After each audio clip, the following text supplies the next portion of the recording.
What's up, comic fam, and welcome to the Legion of Comics. I'm Mark, and it's been a big week in comics, especially DC, so I want to dive right in. Let's get started.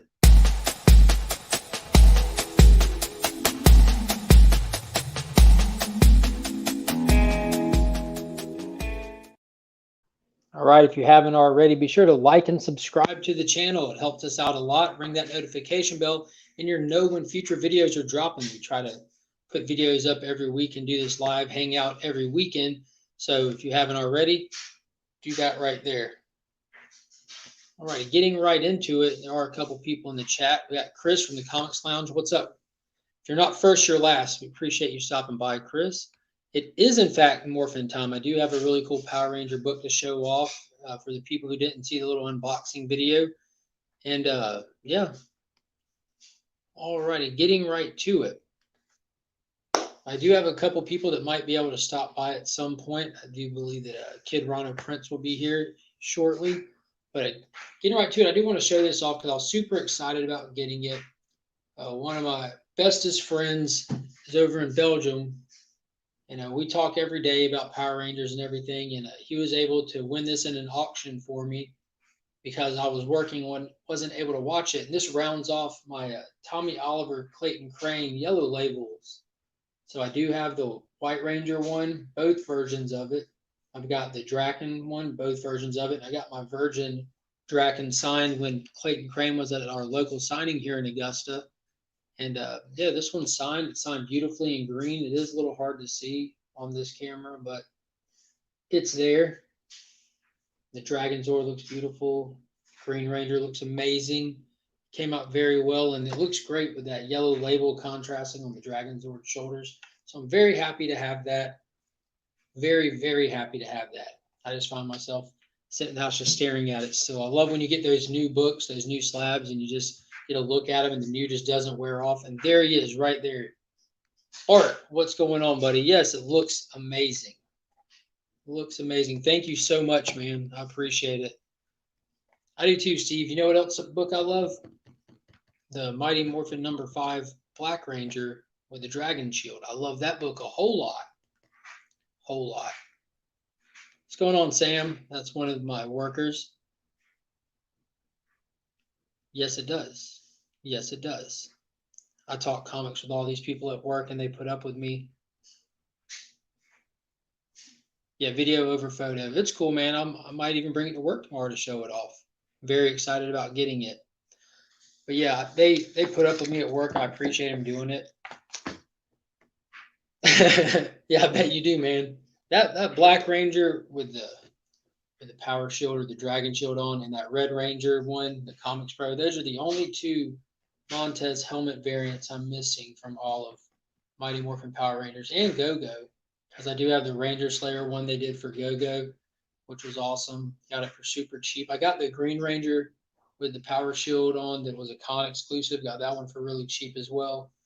And yeah, I need them. I need them. They don't even come up for sale very often. I check regularly. You don't even see them on eBay anymore. I want to send the rest of the helmet sets to CGC. I need that Comics Pro there, right? Right. I don't think I'm going to send all my helmet sets to them because I even have all the ones for issue number 25 when they did Shattered Grid and had Draken holding each helmet. That's just a ton to send off, you know. Oh, I don't know, Finn. It would be awesome to have them all like in that condition where they're easily displayed. What is it, buddy? Why do you bite my nose? Maybe because you're messing with him. Yeah, and they run at him, so he will bite my nose. Well, don't do it. It's time for bed. Go to bed. I won't be there. Oh, no. It's too late for pizza. And I won't eat my beaver. Well, going through some of the books that came out this week, I had a lot of DC books, a couple of independent titles, and just going through some of these. I did get the second prints for Mighty Morphin. I love that Zordon cover. It looks like Boom was taking a page out of DC's book, doing like those designer style covers. And I noticed that Daredevil 25 is going to have one as well. And then you have the Mighty Morphin connecting cover. It looks like it's going to be with Power Rangers. because you see a little foot hanging out the side here. So I'm wondering what it's going to look like. What's going on, Jason? Southern Comics Geek in the house. I appreciate you stopping by. He is about to be doing his 600 subscriber giveaway. It's an awesome giveaway coming up. Y'all check his channel out if you haven't. Let me do it. You want to show him Firepower? That's Firepower number 6 we picked up. You got to come this way. Firepower number 6. It was awesome. It was a really good read. It was pretty much just a straight fight. You know, we're not going to bend all of the books you hold. And yeah, and I can't pronounce or keep up with half these people's names, but Wei Lun or whatever his name is. Yeah, got stabbed right in the chest, slowly. And it looks like he's not dead, but he's definitely down and out. So they're just back on the run again. It looks like he kind of flipped the script, and the temple that he trained in was full of a bunch of bad guys. And the clan that looked like they were the bad guys for a long time seemed like they might be on the right side of things. Finally, this stupid little mini series wrapped up. I got involved because Neil Adams was involved. Issue 2 timeless cover was amazing. The story was horrible from issue 2, 3, and issue 4. I'm glad it's over, but I wasn't going to start it and not finish it. All right. Yes, big congrats to Jason. All right, and then we have the Marvel Snapshot Civil War one-shot. These have all been fun except for maybe one of them. It's kind of just like events in Marvel history and just spotlighting certain heroes, but it shows a story based from like a bystander's perspective or a random thug's perspective. They've been really fun. And I love the Alex Ross covers on them. You got Maria Hill there. And then Batman 104. He is a little past his prime when it comes to books, but if you go look at some of his like actual sketch that he still does, like his commission work, he's still amazing, still really amazing. I have huge respect for him. I even got my dad an Action Comics 1000, the Neil Adams variant, for his birthday, and got it signed and personalized to him because it's one of my dad's favorite artists, and I'll always have mad respect for him. But we do have somebody joining us right now. We got our good buddy, met on Instagram. We have Kiddranoprints from Kiddranoprints. What's happening, bud? What's up, man? What's up, everyone? Nothing much. Let me get my phone so I can see the chat as well. Oops. I didn't think about that. Yeah. What are you guys talking turn about? that volume down. I'm just kind of going through my pools for the week real quick. I showed off that Clayton Crane Green Ranger slab that I picked up this week again real fast. Okay. Yeah, that one's sweet, man. Yeah, dude. Rounded off my Tommy Oliver stuff. And then Southern Comic Geek hit me with some harsh reality that Neil Adams is past his prime. It's very sad. It's true, but his commission work is still fire. It's still amazing. I know. I think me and Robert, I don't know if he's in the chat or not, we went to a signing of his probably like 4 or 5 years ago at A1 Comics here in Cali. What was he charging? Man, I honestly don't remember. I think it was like a deal if you bought like more than one. It was like a little cheaper, obviously. But I just got like one book I had randomly that I found in my collection and got it signed. But he commands a lot of money. I mean, yeah. What's up, Bert? Is that the Robert you speak of? That's the Flash I'm talking about. Yeah. What's going on, everybody? And do you read Batman? No, I don't read Batman DC, 104 is one I picked up. Ah, man. Well, I'm just now hitting my stack of books I picked up that are DC, so these are going to be a little strange to you. But is the volume good on my end? Is it cool? Yeah, it sounds great. Okay, just making sure. All right. Yeah, I can hear you great. If anyone in the chat, if we have any technical issues, let us know, because sometimes you can't tell from the StreamYard side. Might be frozen or something. And I had the AirPods in, so I know when you had when we had Jang on the interview, Jang, yeah. People were talking. They were doing that a couple of times when Brent's been on with his AirPods. He's trying to figure out what it is. He's been troubleshooting, trying to see if it's his phone being on the charger or a mixture of his phone charging with his AirPods. It was weird, but it happened a few times that we've been on. Okay. But he's trying to troubleshoot that. What does everybody in the chat think about Batman 104? My thoughts is it's stupid at this point. It just seems like it's filler. I like the characters that Tynan's introduced and everything, but I feel like Ghostmaker has just been completely deflated. There's no plot progression at all. Every issue is just kind of taking time to show how like he's never bested Batman or really been a threat. And so like it seems like there's this false sense of danger coming from him. And I don't know why they're pretending like And they Batman booted is going to them. have an issue with this. I feel Well, like you were filler saying just to last get us to time, future state. you were saying, I think a couple of years ago that like they essentially know each other, or that they were like they trained together at some point. Yeah, it's going back to like when he was young, just going around trying to train everywhere. That this is a guy that was on the same kind of path that he was on, like just trying to find all these different masters and like learn what they know. And the rift between the two of them, they apparently they were best buds all of a sudden. And the rift between them came when Ghostmaker found out Bruce was doing it out of a sense of vengeance from what he saw, opposed to just wanting to better himself for no other reason other than wanting to better himself. So it kind of created this vendetta against him. And the dude just wants to beat Bruce. And in the last issue, Bruce made a couple of comments where he just has beat him over and over again. So I don't all the danger is gone. It's just somebody that he's already beat over and over again that he's never had a problem with in the past, you know. But in this issue, they kind of dropped a little line where Robin's like, "You just miss your friend, don't you?" And he's like, "Yeah, I really do." And so it's just weird, man. I think that they're just trying to get us to future state, and it's just filler. And look at this art, like standard looking art, real quick. Hold on, you got to see this. This will blow your mind. Standard looking art, right? Not great, not bad, just standard. And then you turn the page to different characters. They change the artist. Look at that crap. Look at Nightwing right there. It's just a black blob with a blue half top of his head. Right. It's a shadow. It was very, very shocking when you turn the page and see that. And I think it was Ryan New Guy that made the comment the other night that the Snickers ad on the inside was the best art in the whole book. And I do not disagree with that. That was funny. But I think one of my two top reads for the week. I mean, there was some really good stuff, and it's not going to be from stuff that everyone picks up, I think. But Strange Adventures was fantastic. Okay. Tom King's been doing Strange Adventures, and it's an amazing character. I love Adam Strange, and you have Mr. Terrific heavy in the story.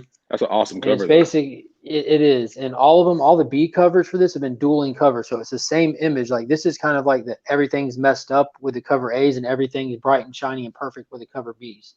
Okay. So you're kind of dealing with like the ideal of him that people have versus the reality of him. So like the cover B's where everything's nice and pretty, they have like Doc Shaner doing the artwork. And then when everything's real and gritty, the reality of everything, you have Mitch Gerads doing the artwork. And it's just really good. What are you doing, man? Finn's like, yeah, Finn's right here. What's up, big guy? He said, hey. I need it louder. What's up, guy?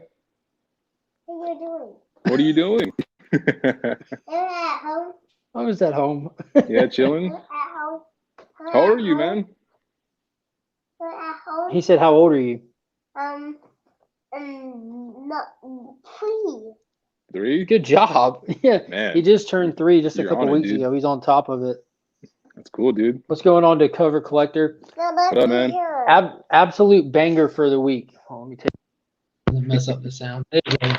Absolute banger for the week. Deceased, issue 6 of 7. That cover is amazing, man. That's probably one of the best Matina variants they've done for all the Deceased. So like I never like so I don't read DC books at all, but I always like the animated shows. And like one of my favorite ones is Young Justice. And Dude, I think he was on there. I love Young Justice, man. And I think he was on there when Wally took over too. I think season 2. And I like that. I think it was season 2, and Wally became part of Dr. Fate and all that lineage.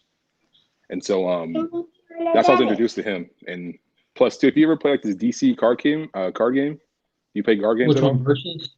No, it's Cryptozoic. No, it's a pretty fun game. It's all like DC like art from the comic books as well. There's some like I have to go through it, but it's fun game as well. So Dr. Fate, he's a leader, and he's like pretty good in that one as well. So, dude, he's awesome, just all around. He's not doing too good in this book. I want to go back and show you some stuff out of that here shortly. But I picked up the Tales of the Dark Multiverse one shot for Wonder Woman: War of the Gods. They did 5 of these previously, and then they kind of hit pretty well, so they did 5 more. And it's just kind of following big stories from years gone by that fans should be familiar with on some level, and just kind of telling you how that story played out in the Dark Multiverse.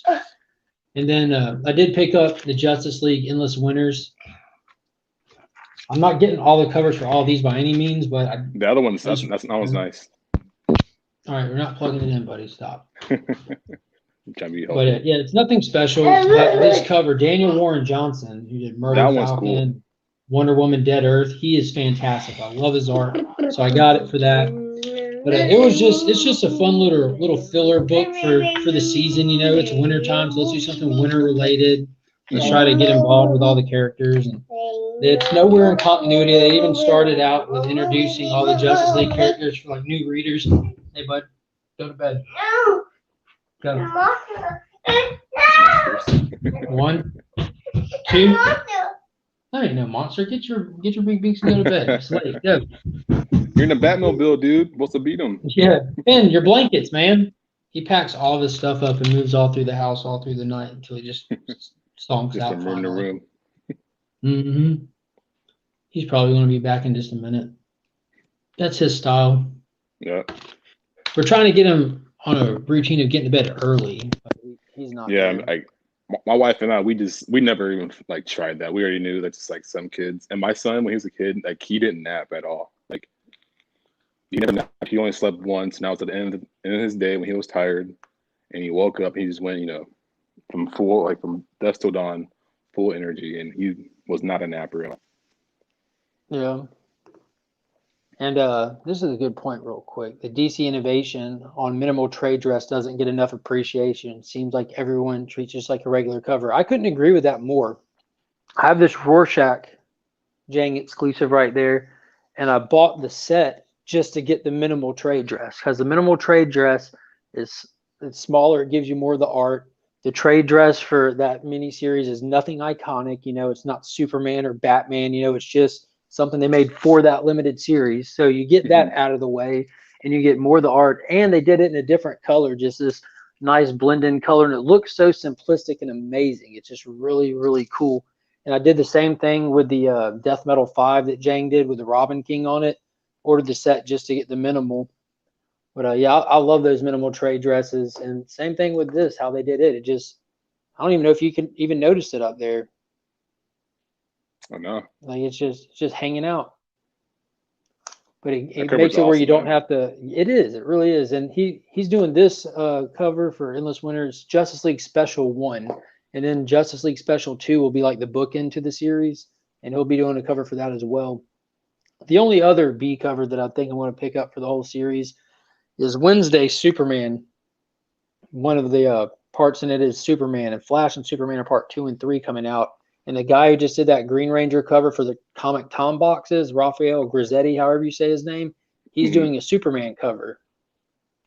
Yeah, the way he draws, like whatever, how he makes like people look, it just looks, man. It's sick. It's sick. I can't even describe it, man. It's just like some weird animation, like life looking. I don't know. It looks awesome. Yeah, keep up the annoying kid content. I miss my boogie. That's funny. Yeah. It's like, does this count as annoying? Not at all. Yeah, he's a good kid, man. He really is. He if it wasn't so late, I would just let him hang out, and I would just typically just hand him a book and just let him play with it. I don't necessarily want him doing that with just anything, but I mean, I got like free comic book day books sitting around. Every time I go in the bookstore, Finn always walks out with another one of these, which specs are trying to say, oh, it's the first appearance of all those characters, and it's just a preview book, man. But right, it's just a free the shop book owner where I go, the shop owner is where I go, love him to death, and they give him one because he came in with the little DC Connect thing that you kind of check off everything on, and it has this on it, but it's just like a fold-out poster, just a little checklist. And he came in with that to give to the shop owner, and then he was mad that it was gone, so the shop owner gave him one of these. So I got like a little stack of them right now. And I've been buying my son Sonic, the Sonic Hedgehog series that's going on right now. My son loves Sonic, that's his guy. So he's been wanting his own comic book. So I've been buying some of those series whenever I go. He doesn't read. Did you watch the new movie? Oh, yeah, that's where I learned to read in comics, though. It started with just looking at it. Then the more you look at it, you start picking up little things, Mm-hmm. Yeah, the movie was cool, man. Like I really liked the It movie. was. Jim Carrey nailed it. It was cool because like Jim Carrey's like from like our childhood, from Yeah. those quirky movies. And so it's cool that my son gets to be part of that as well. And Dude, we I just still like to watched it go like a back couple and days watch The ago. Mask. Oh yeah, that's like one of the best ones. That and Ace Ventura for sure. Absolutely. You know? Liar, Dumb and Liar was Dumber. great. Yeah, Yeah, it just hit after hit. right. You just Usually keep people going. hear kids hollering in the background of my videos. It's all fun. They'll be grown before you know it. Yeah, but it's a little different. You can see the ones hollering in mine, Southern. We just assume that you have like a dungeon somewhere in your house. Right, out of sight, out of mind.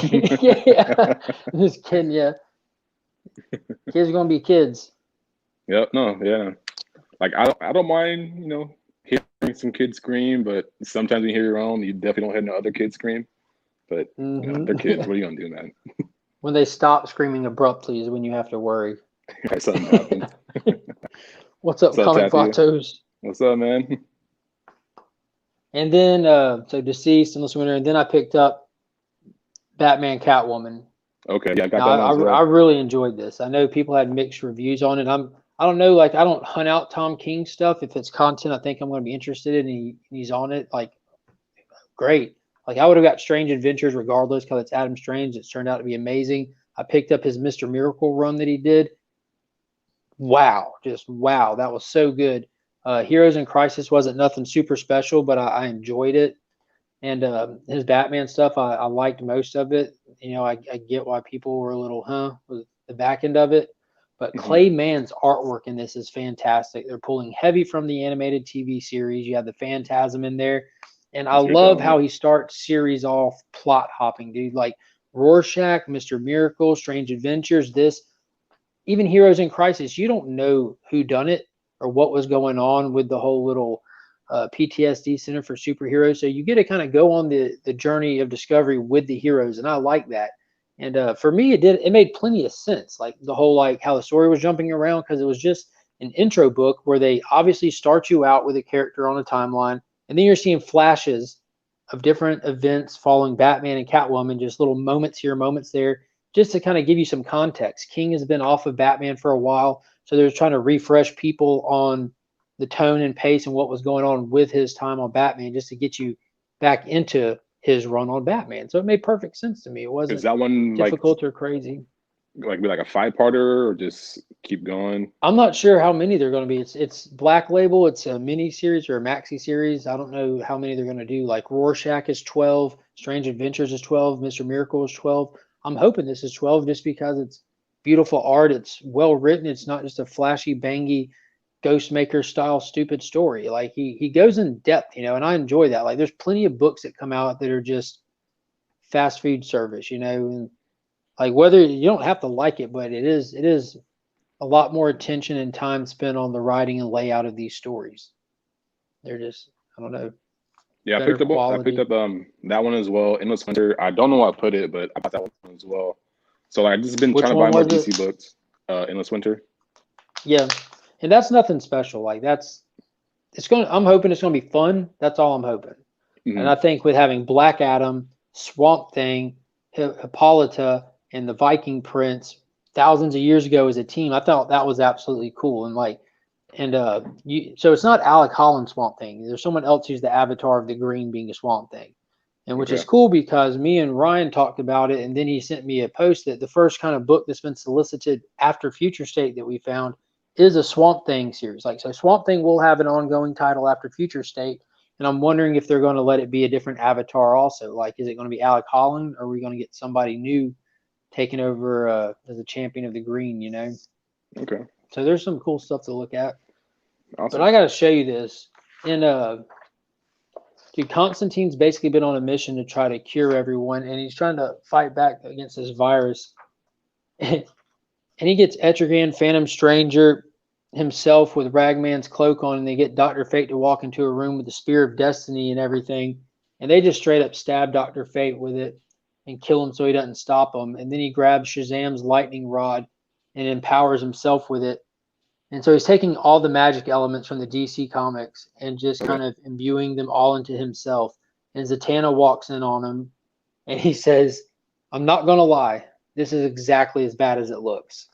And then by the end of it, he's taking off with the Helmet of Fate, his amulet, Ragman's cloak, the Spear of Destiny, and the power of Shazam. Like this is just taking stuff to a whole different level. It's really cool. Trigon's let loose on the Earth. There's a anti-life version of Darkseid about to attack New Genesis. You have Dr. Amazo working with whatever villains are left alive, and they've created an entire army of Amazos going and wiping out all the infected people left on Earth right after the heroes have found a cure that they're trying to mass produce using the Flash to get out there. So it's going absolutely nuts, dude. It is awesome. It's been That really sounds like cool. a lot of stuff going on. Fuck. It is, but I'm like, An army of I don't know. Amazos. That sounds That in sounds itself is interesting. a problem. Yeah, Yeah. that in itself is a problem. But those were the ones that I picked up. I watched Shira Hall's video, so I did see you picked up Thor Yeah. this week. And what was Read the that other one one. that you showed? I read Firepower. This week What'd I you read think of it? Firepower. I mean, I like it. I don't know. Like, it's just weird, man. Firepower is cool. I know, like, it's not written badly at all. It's just, I don't know, man. It's not It's really just whatever. catching you. Yeah, but like all that the fighting scene is pretty cool. I mean, Owen himself, like, anytime he's like fire power, it's like all the panels look pretty sick to me. So there's I nothing like like how major wrong with simplistic it. the art is. Yeah, that's true. I like how it gets everyone involved too, because like everyone gets their punches in. So I like that. Hmm That was a pretty wicked scene at the end. How the girl was kind of just seemed to me like she was like slow stabbing his old master in the chest. Yeah, yeah. That was pretty Just do it. graphic. Yeah. Yeah, I've been He was enjoying pretty it. cool though. I try to get into more indies here lately because I used to not really read a lot of indies. Hmm Yeah. I think next week is Origin #2. I read Origin. I think it's Origin. Yeah, Origin #1. It was okay. Like, it was like kind of like a quick read, and Beautiful art, no yeah, dialogue. Loved it. yep. It looks pretty. Like, it reminds me of like in season 1 of The Mandalorian, and the robot that Din this hates, and the bounty machine dude. I don't know his name. IG-11, Yeah, that might be him. the But like, assassin droid from the first episode that became like the nanny. yeah, Yeah, him. it's IG-11. Like the main character of like whoever it's supposed to be, like, reminds me of that. It's like the look of it and everything. So, Yeah, I can see that helmet. yep. Did you read King But in Black? Oh, you did. You got that secret variant. That was another one. yeah, King of Black was cool, man. Like, I'm not reading any Venom stuff at all. Most Marvel stuff I'm reading Wolverine stuff, his ongoing. Thor. I didn't pick up Shang-Chi when it came out this week, but I read like the first 2 issues. It was pretty cool, and because like kung fu fighting and all that karate stuff goes hand in hand with firepower as well. I'm so shocked that he's getting his own TV show or his own movie. Yeah, man. Like, They're right there. I'll take it. Yeah, It'd be cool if I'm it's just like ready for another stuff Marvel there. movie to roll out. Yeah, most definitely. Did you see where all of the 2021 Warner Brother films are going to be released simultaneously on HBO Max as well as in theaters? Yeah, it was inevitable, man. It was bound to happen like years down the road, but it just everything condensed now because the year we're having. I am excited because that means Wonder Woman's actually coming out in a couple weeks. On Christmas, They're releasing that on Christmas Day. Yeah. Yeah, I need to get it. King in Black. Oh, go ahead. Go ahead. I'm sorry. No, go ahead. No, but I do want to get the HBO Max. I know you're talking about Snyder and all his stuff. I'm not a big huge Snyder fan, like at least his DC stuff, but I'll give it a shot. It's whatever. Yeah, but then don't get me like started. that's included with all that stuff. It was whatever, man. I don't know, man, because like it's weird because I feel I make valid points. Because I love 300. I love Sucker Punch is cool. Really Dawn cool. the You got to Dead's get the extended cut. Dawn Dead's one of my favorite movies, man. It really is. Like, that movie's just awesome from start to finish. He made zombies run. You know what I mean? Like running zombies. It was that in 28 Days Later. Now. Or like 28 Days Later. Yeah, from Danny Boyle. Yep. Yeah. Yep. That was an amazing movie too. That was wicked. So I like Snyder, but like, man, like his. It's just weird because like he made Watchmen as well, and like all those look good for being those movies, but I don't know. I don't think that's translate to like superhero stuff. But I don't know, man. I'll give him a Translates shot. well to death metal. Yeah, I definitely think it's worth giving a shot. I think his again, he's such a big picture kind of guy. You know what I mean?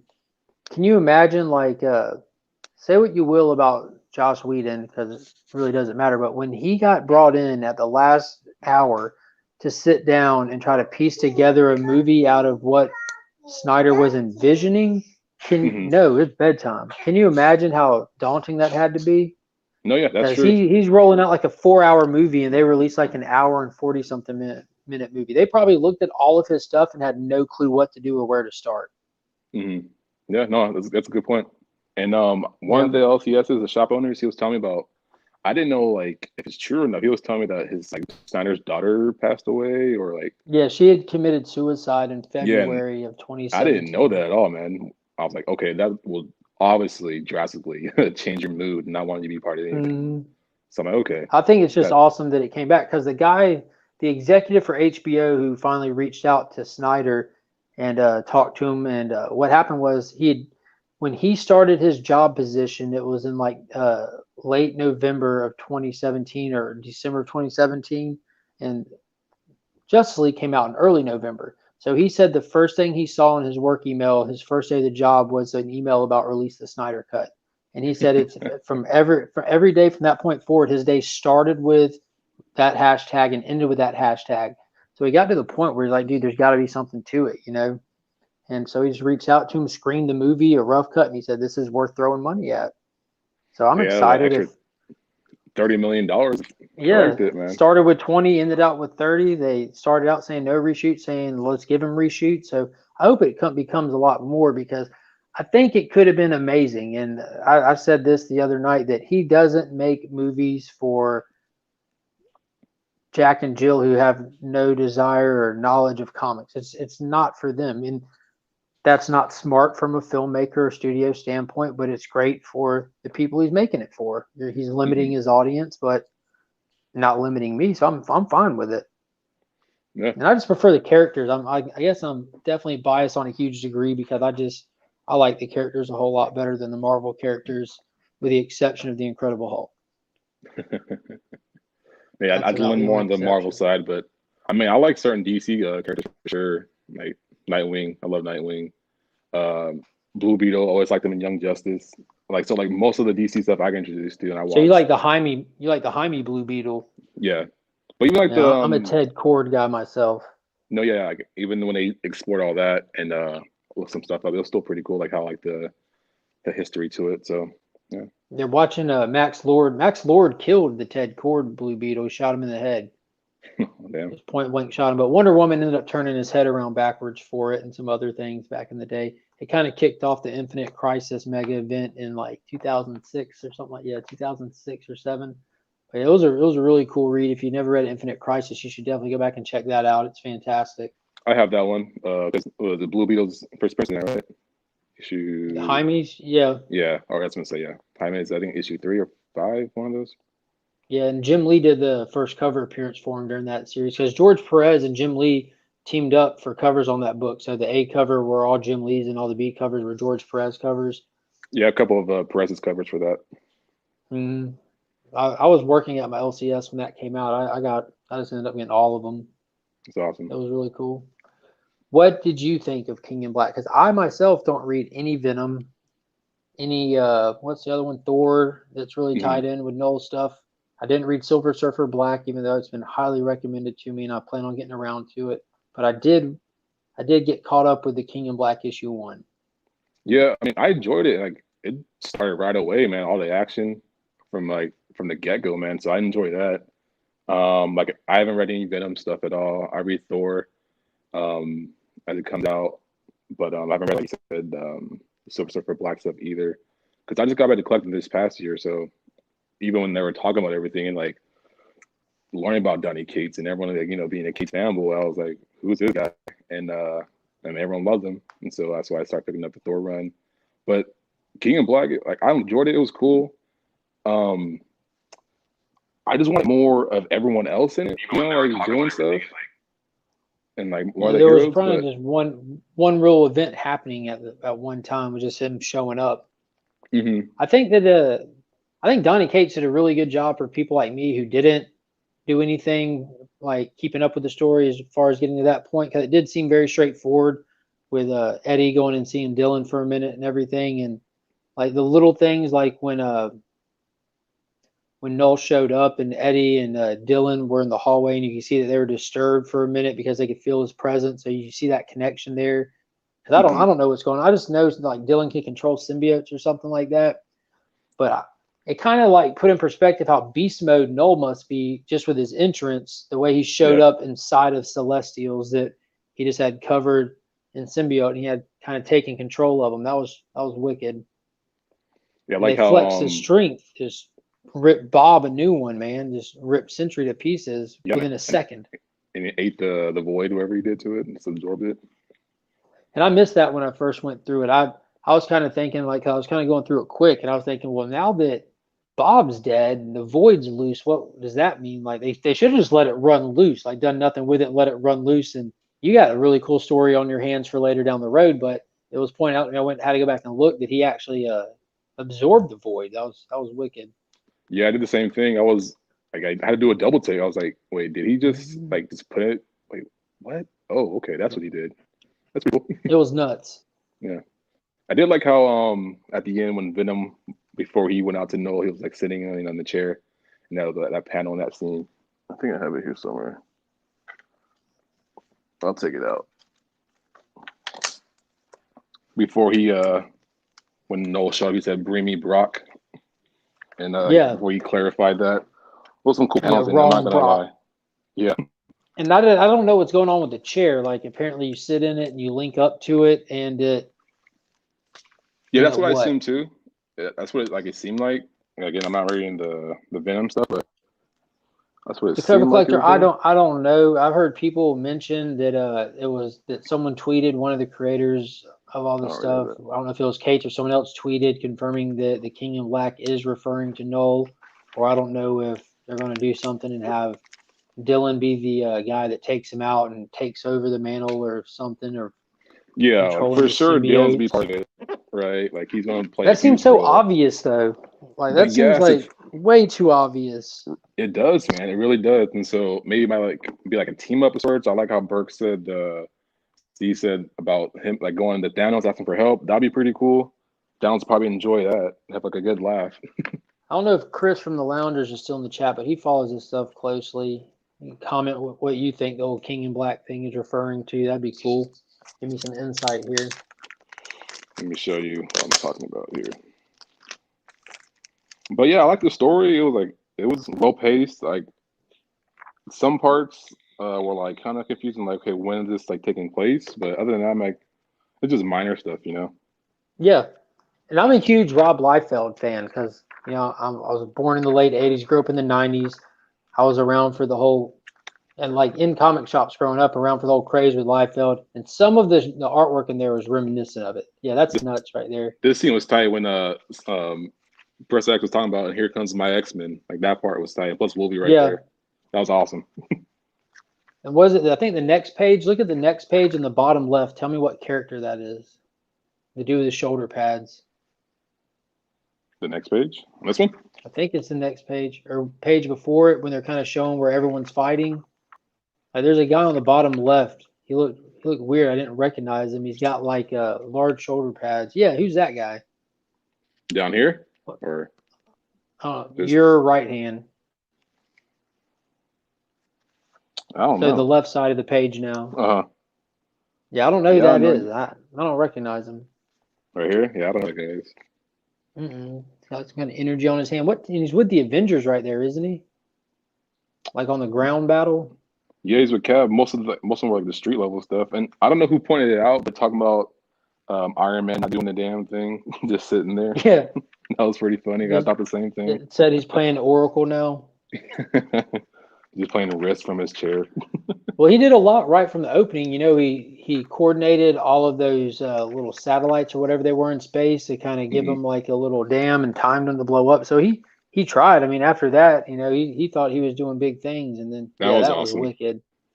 And I like the Doctor Strange scene when he was like almost about to go, and they were like trying to get help for him. That was a pretty cool spotlight for Doctor Strange.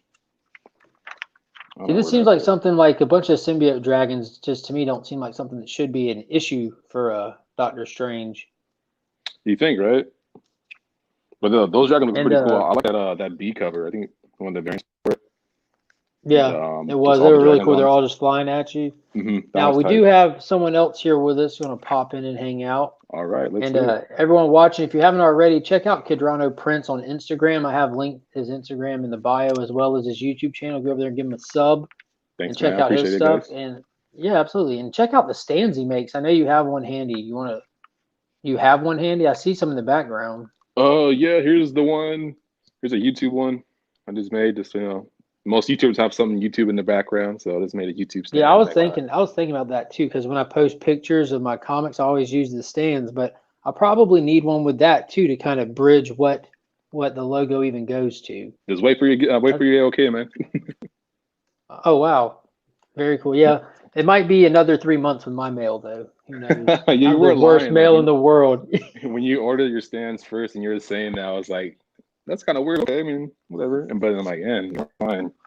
Yeah, everything hangs out in Atlanta and then leaves Atlanta and goes back. But let's throw this guy up in here. We got new guy Ryan, the hardest working man in YouTube. What up? Creator You're doing interview interviews right now? king. Yeah, he's between interviews. Yeah, right. I wish that were true. What's I'm going on? nothing much. This is my favorite ones. Oh, that's really cool. Oh man, Dude, that's such a good that's series. what my COVID mask is that the little gator that goes up my LCS. I want one of those for sure. They're at my LCS. I'll grab you one. Oh, cool. You need one of those YouTube ones that says subscribe across the bottom. Oh yeah, you're right. Yep. Yeah. Yeah. I have so many ideas for this to make, man. It just like you and your interviews, man. It's just time consuming. It's all tedious work. Like, Yeah. Yeah. Oh So yeah, what you got on that's deck, the man? best part is like you're always in pursuit of the next one, of the next best thing, like the next best iteration, Yep.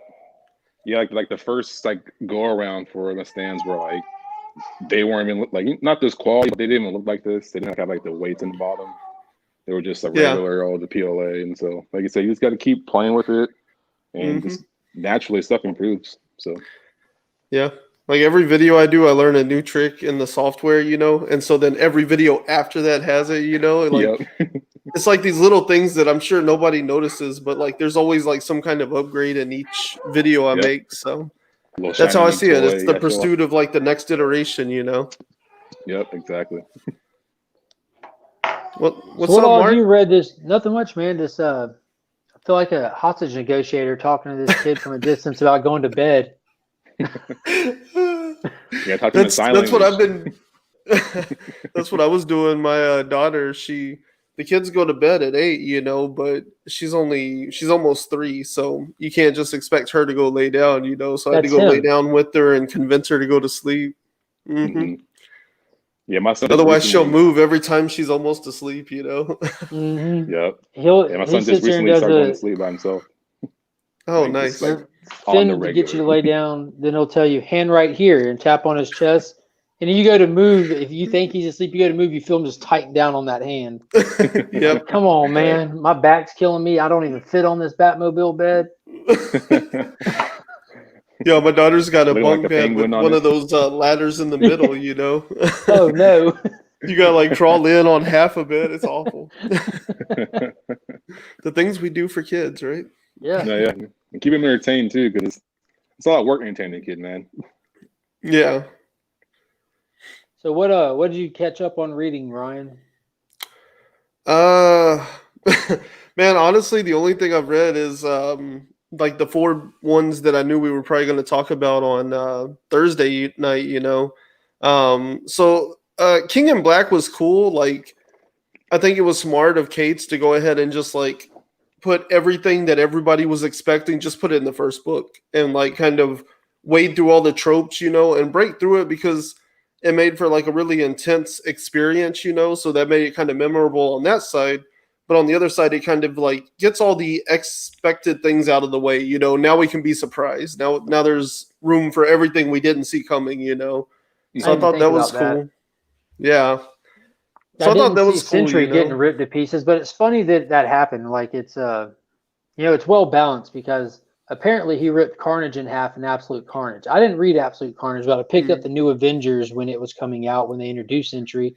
And the very first thing he ever did was rip Carnage in half on Riker's Island. So that was the second time he's done it. He ripped Ares, Marvel's Ares, the God of War, who was an actual character for a long time. He ripped him in half. It's kind of his thing. So now he gets ripped in half. So, yeah, that's kind of a weird thing. Yeah. The new the new Yamcha trope. If you guys follow Dragon Ball, it's always laid out. That means you're screwed. Right. That or you know, Batman breaking Bane. Yeah, Or exactly. Bane breaking Batman, you know. That was such an iconic shot, you know. Hey, what else? You don't read Deceased, do you? No, I read the first like 3 of them, I think. I just need everyone to be reading that book. It is so fun. Man, I leave that to you, man. Like, you explain DC like so well. Like you said, your chronology, whatever you want to call it, you got it down, man. So whenever you explain something to DC, I'm like, okay, I'm all ears, bro. Go for it. Yeah, that's what I was doing with King in Black. I just lean on other people, and the Chris from the Comics Loungers, who hung out last weekend with me on here. I just hung out with him on his channel this past Friday. He uploads a video every Wednesday or Thursday since they started the King in Black stuff, where he just right when he's done reading the book, he'll go through it and take you panel by panel, you know, and just give you a visual summary and hit the important text bubbles of what's going on. So I don't have to buy it, thankfully, because if I picked it up, I would pick up all the tie-ins. I'm a tie-in guy. I didn't do that with Empire, and it showed me why I'm a tie-in guy, because I picked up Marvel's Empire because I just wanted more to read. Like, I wasn't making it from Wednesday to Wednesday before I was running out of stuff, and even back issue stuff. Certain stuff you just got to be in the mood to read, you know. You have stuff that you own, but you're not ready to pick it up yet. And Empire was the worst thing the worst piece of literature in the history of literature, like ever. Wow. I read issues 1 through 3, and I was like, okay. My point exactly. But see, just like I was saying with Antithesis at the beginning of this, I'm so glad that that's over. It's a 4-issue horrible run. I'm going to pick up the whole thing. I'm going to see it out. Like curiosity gets the best of me after the first panel of issue 1. That's what I feel about the Extra Swords or Ten of Swords stuff, because like, well, what about Endless Winter? Are you reading that? That's the big DC opposition, right? No, it's not the big DC anything. It's just a thing. It's like, just a thing. I read Justice League, and I pick up Justice League, and Justice League ever since Snyder ended Justice League. This is going to be confusing, but here you go. Snyder ended Justice League about 10 to 15 issues ago, around there. Snyder ended Justice League, and where that ends, everything that comes after it, you can just take it, put it on a shelf, and read it whenever you want. Doesn't matter, doesn't fit into anything. It's just random Justice League stories, much like Flash is right now. Well, when Snyder ended Justice League, fast forward 6 months, 8 months, however long, and you just put it right in front of Death Metal. That's where it goes. Like timeline-wise, like where it's canon, like what kind of continuity it's in. Endless Winter's and none of that. It's just a random story outside of continuity. The way they that Daniel Warren Johnson cover. Oof, so good. Oof, love it. But even when you get into it, there's just like this random thing at the beginning where the Suicide Squad, and not even main Suicide Squad, it's more like the Villains United team from back in the late 2000s, like Catman and stuff. Like, you have this whole intro to you have them, like, they went over to a small island and kind of just took over a resort because they wanted to hang out. But all the intros to all the characters are like, well, there's Aquaman, you know, and they have like, so they're just it's just a thing, almost like a movie or something. Yeah. See, and here comes Green Lantern and Flash. Okay, so well, I mean, they're kind of like you pointed out. That's sort of a pattern for DC right now. They have the Flash is like the hottest pile of garbage I've ever seen in my life. I literally the last last issue, I don't even know what happened. Like, I read it twice, I still don't understand. But so like you said, there's kind of a pattern here. It seems like they're kind of saving up for something big. So, do you think future state is what they're banking on, or do you think it's post-future state that they're banking on? I think we touched on this. Future state, in my opinion, and not tooting my own horn, but I tend to kind of hit a lot of the stuff nail on the head. You know, I said it before, Endless Winter, there's nothing to it. It's just a season. It's a season event. It's pumping out in 1 month. They're crossing it through existing titles, so they don't have to pump out a lot of extra stuff. It's the opposite of a cash grab. And then Future State is just what's left. It's the money that they already spent, that Dan DiDio already spent on the 5G initiative. And we pulled up the Shattered Generations thing, which looks awesome. I love hodgepodge teams, love them to death. That's what got me excited about Endless Winter, knowing that it's nothing special. It'll be fun though. I don't need I don't need everything to be King in Black. I don't need everything to be the death of Superman when it was happening. I just like to read comics. I just want it to be enjoyable. And when you're giving me a team, the Viking Prince, Black Adam, Hippolyta, and Swamp Thing set thousands of years ago, that's fun. Future State. Read these preview magazines. Any naysayers out there, anything like that, I get it. It looks like a standard DC WTF thing going on. Read the preview magazine. You're going to be like, wow, that sounds cool. There's a lot of really, really cool concepts in here. And all those heroes that you care for, know, and love, they're in there. Like Wonder Woman's big right now, dude. She's real big. She's front-running Death Metal. She's front-running Endless Winter. She's got her movie dropping here in the end of this month. You have the new Wonder Woman introduced in here, the Brazilian Wonder Woman. If we're getting serious, Stan Lee did that when they did the Just Imagine series a couple decades ago. That's the route he went. So they're just pulling from that. But she's supposed to be getting her own title or her own little CW show or something. But the Diana that everyone knows and loves is one of the coolest stories. It's called Immortal Wonder Woman. And there's this timeline that they're going with. This all doesn't take place at the same time. It's like from 2025. And the Black Adam book takes place in 8220, like 82,020 in the future. Then Wonder Woman takes place at quite literally the end of time. But so there's a lot. It shows you on that little timeline how many titles are spread out, where some of them are clustered. Like you have Superwoman, Superman versus Imperious Lex, Kara Zor-El books. They're grouped together at the 2050 mark. All the Batman stuff is grouped together at 2025. You know, Bruce Wayne is still alive. He's a whole dark detective. You have a baby Batcape here. You don't even know his identity. His own team doesn't even know his identity. And for all you Flash fans, for the people who loved Williamson, you praise Williamson's writing. He's one of the known names that is attached to this project in the midst of a bunch of newcomers. So the only way to get like good new talent on this stuff, like Southern Comic Geek mentioned, like Neil Adams has passed his prime. A lot of people are. A lot of people are that aren't even old. So let's see what some of these new guys have, and let's depend on people like Williamson to give us that great content that's going to help carry those guys. So I think this is just saving some money. I think what DC has coming next, knowing that Swamp Thing has his own ongoing, that just made me hopeful, not just for the rest of the comics, but for hopefully a Swamp Thing season 2, because I hope that they shuffle that and get that back in order and roll that out.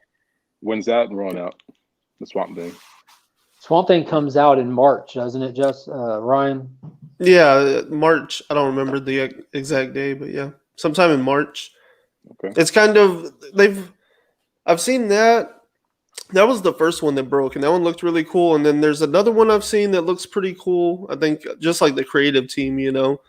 And then I know there's like 3 or 4 other creative teams and books they've announced for March after Future State's over, but I haven't looked through any of them really except for Swamp Thing, and that one looks that little image they showed and the creative team on it looks that's going to be something. So is Future State is this Future State just like from like the new year to March? That's it. Future State is just all 100% of it will be released in January and February, and it's really not crazy like how many titles are. There's like 4 or 5 Future State books dropping a week. Okay, it's not oversaturated. It's not drug out. And what it looks like is they had this project they spent money on. They saw it as a way because they're doing all this restructuring behind the scenes. We can roll this out. We'll have these new people that we can pay a lot less, save a ton of money, and hopefully get some good mileage out of, hopefully get some good content out of, you know, and, you know, just restructure following it. It's getting rid of the old guard with the continuity and the craziness of everything and just completely freeing up the continuity, the whole concept of it. And they talked about it in Death Metal 5. Wonder Woman likened it to a rope with all these knots in it where all these resets have happened, where all these crises have happened, where all these flashpoints have happened. But taking that to a meta perspective, it's where all these reboots have happened and all these relaunches have happened and how it's so difficult for them to get a bearing on where they even exist in their own universe or how they exist in it.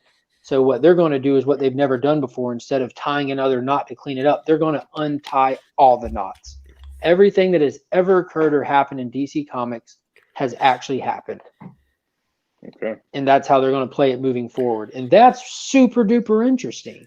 Oh, it is. Because Like, now I'm looking forward now to you just starting it. dude, you just unleashed your writers and artists. You know what I'm saying? You took the ball and chain off of them. They've been working with one hand tied behind their back for so long, and now they're free to kill it. Well, I think that's why like, indies are going to just continue to be more popular, man. Because I think the creators in general are just tired of being tied down, following like Absolutely That storyline, some independent bulletin points. backstory. Yeah, because it's funny, you know, to mix things in. That's kind of Cates does well, I think, that I've learned, like, reading some of his stuff. He's good at just, like, bridging stuff together. But then, like, I think people just love to just, you know, blank slate, go for it. And so, yeah, people love to do that. So, Yeah. And I think as a whole, Future State is not intended to blow any way or impress anybody on any kind of large scale. That's not what they're trying to do. Like, if you're impressed with your monthly titles, I think you'll be happy with Future State. If you go into it with the right expectations, this is not a mega event. It's just to switch up the style of your monthly titles for 2 months.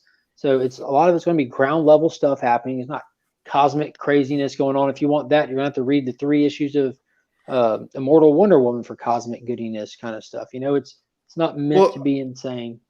I don't think Future State itself sounds that crazy. I think what's mind-blowing is that they're from a corporate narrative, they're shutting down their entire like dependable line to put this out there.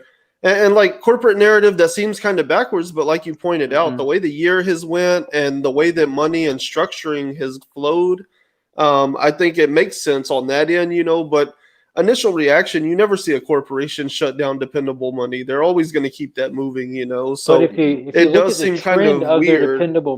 their dependable money trend has been doing this.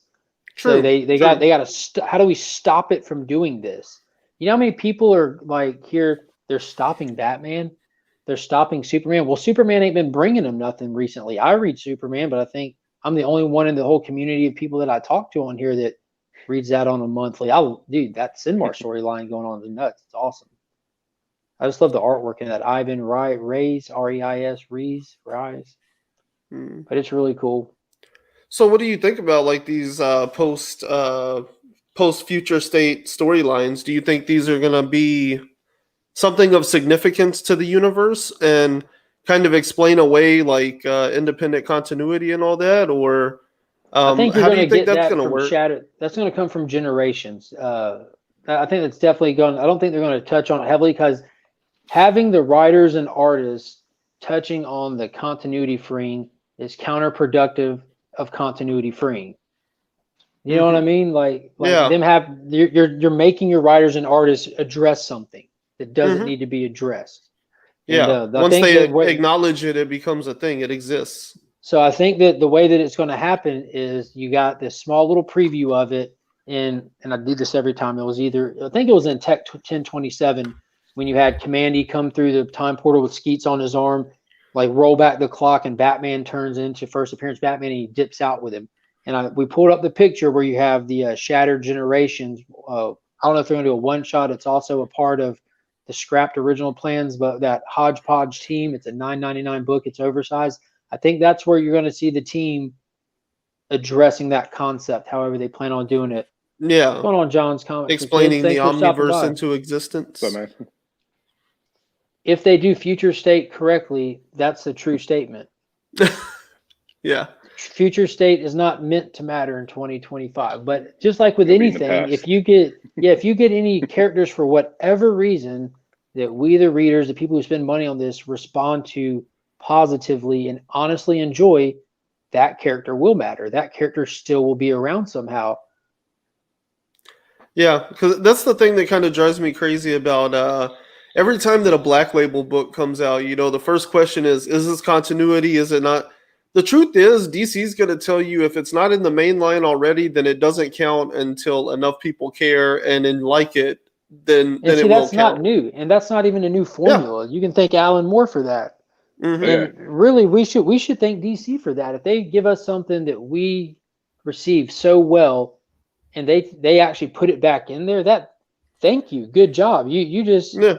that's fan service. We're coming back to give you more of our money. Appreciate it. Yeah, and that's think how I that's a see lot the of future state thing. Like, it's not going to be until it's popular enough to be part of Mhm. continuity.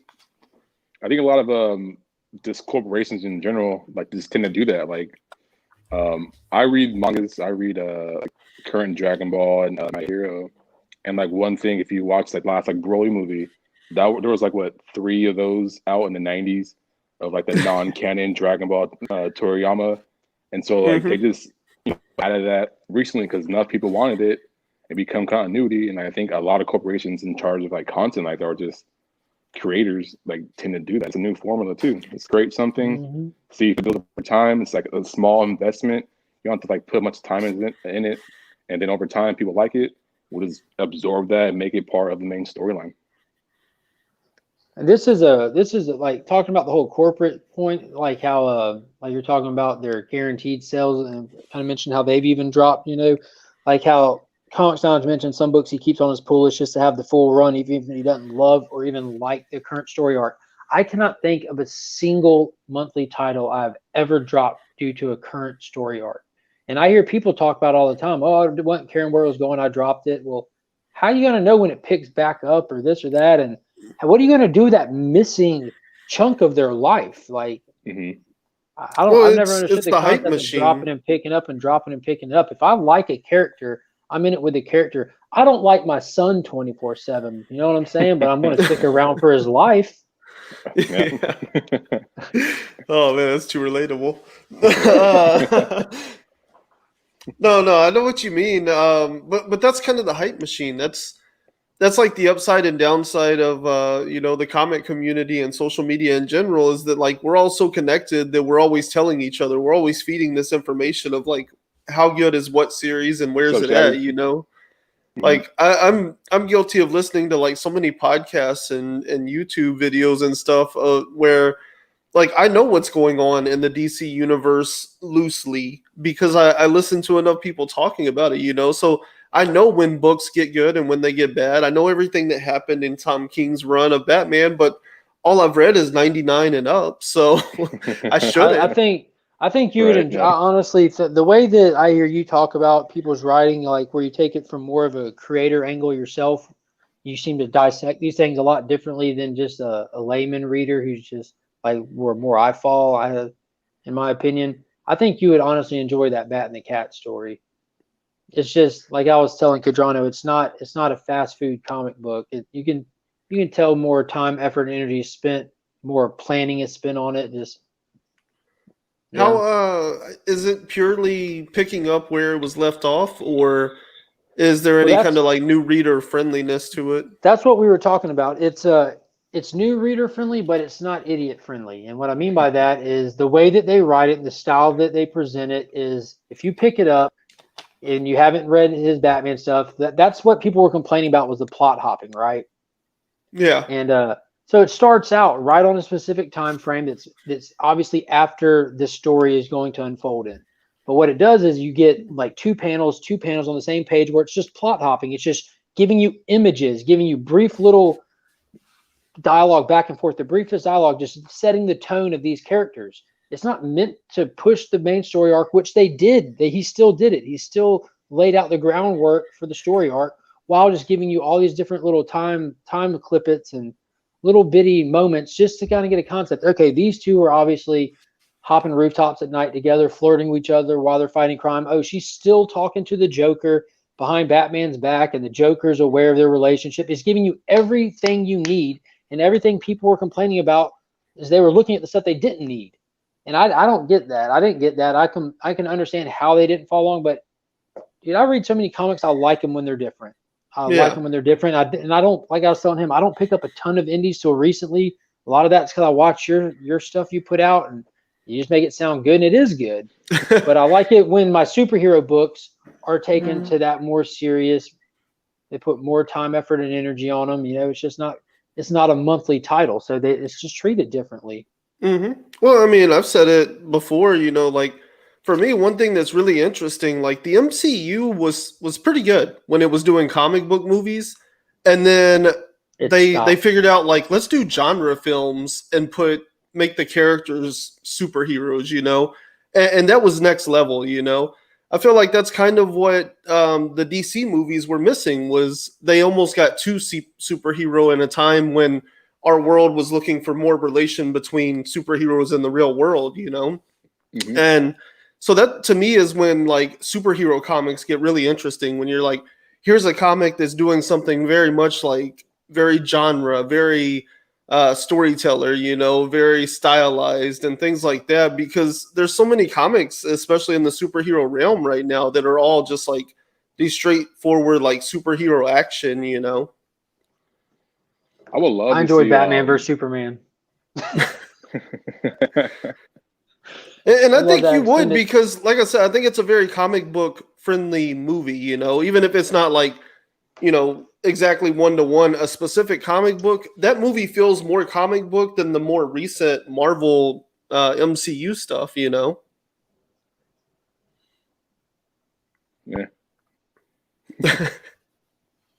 I couldn't agree with you more. I'm trying to agree with you more, but I can't because that's how much I already agree with you.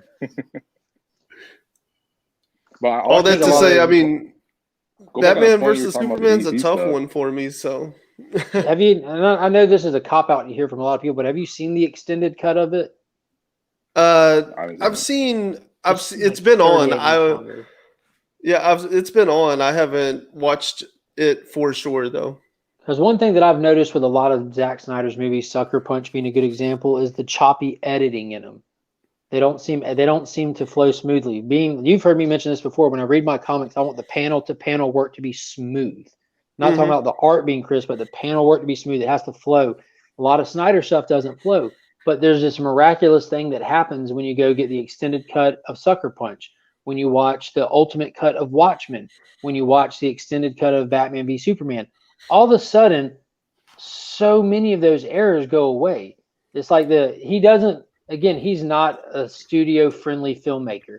So they say, yeah, you can make a movie. We'll give you 2 hours. And he comes back with a 3-hour-long movie, and then they chop it up beyond what he's capable. And you don't get a smooth story anymore.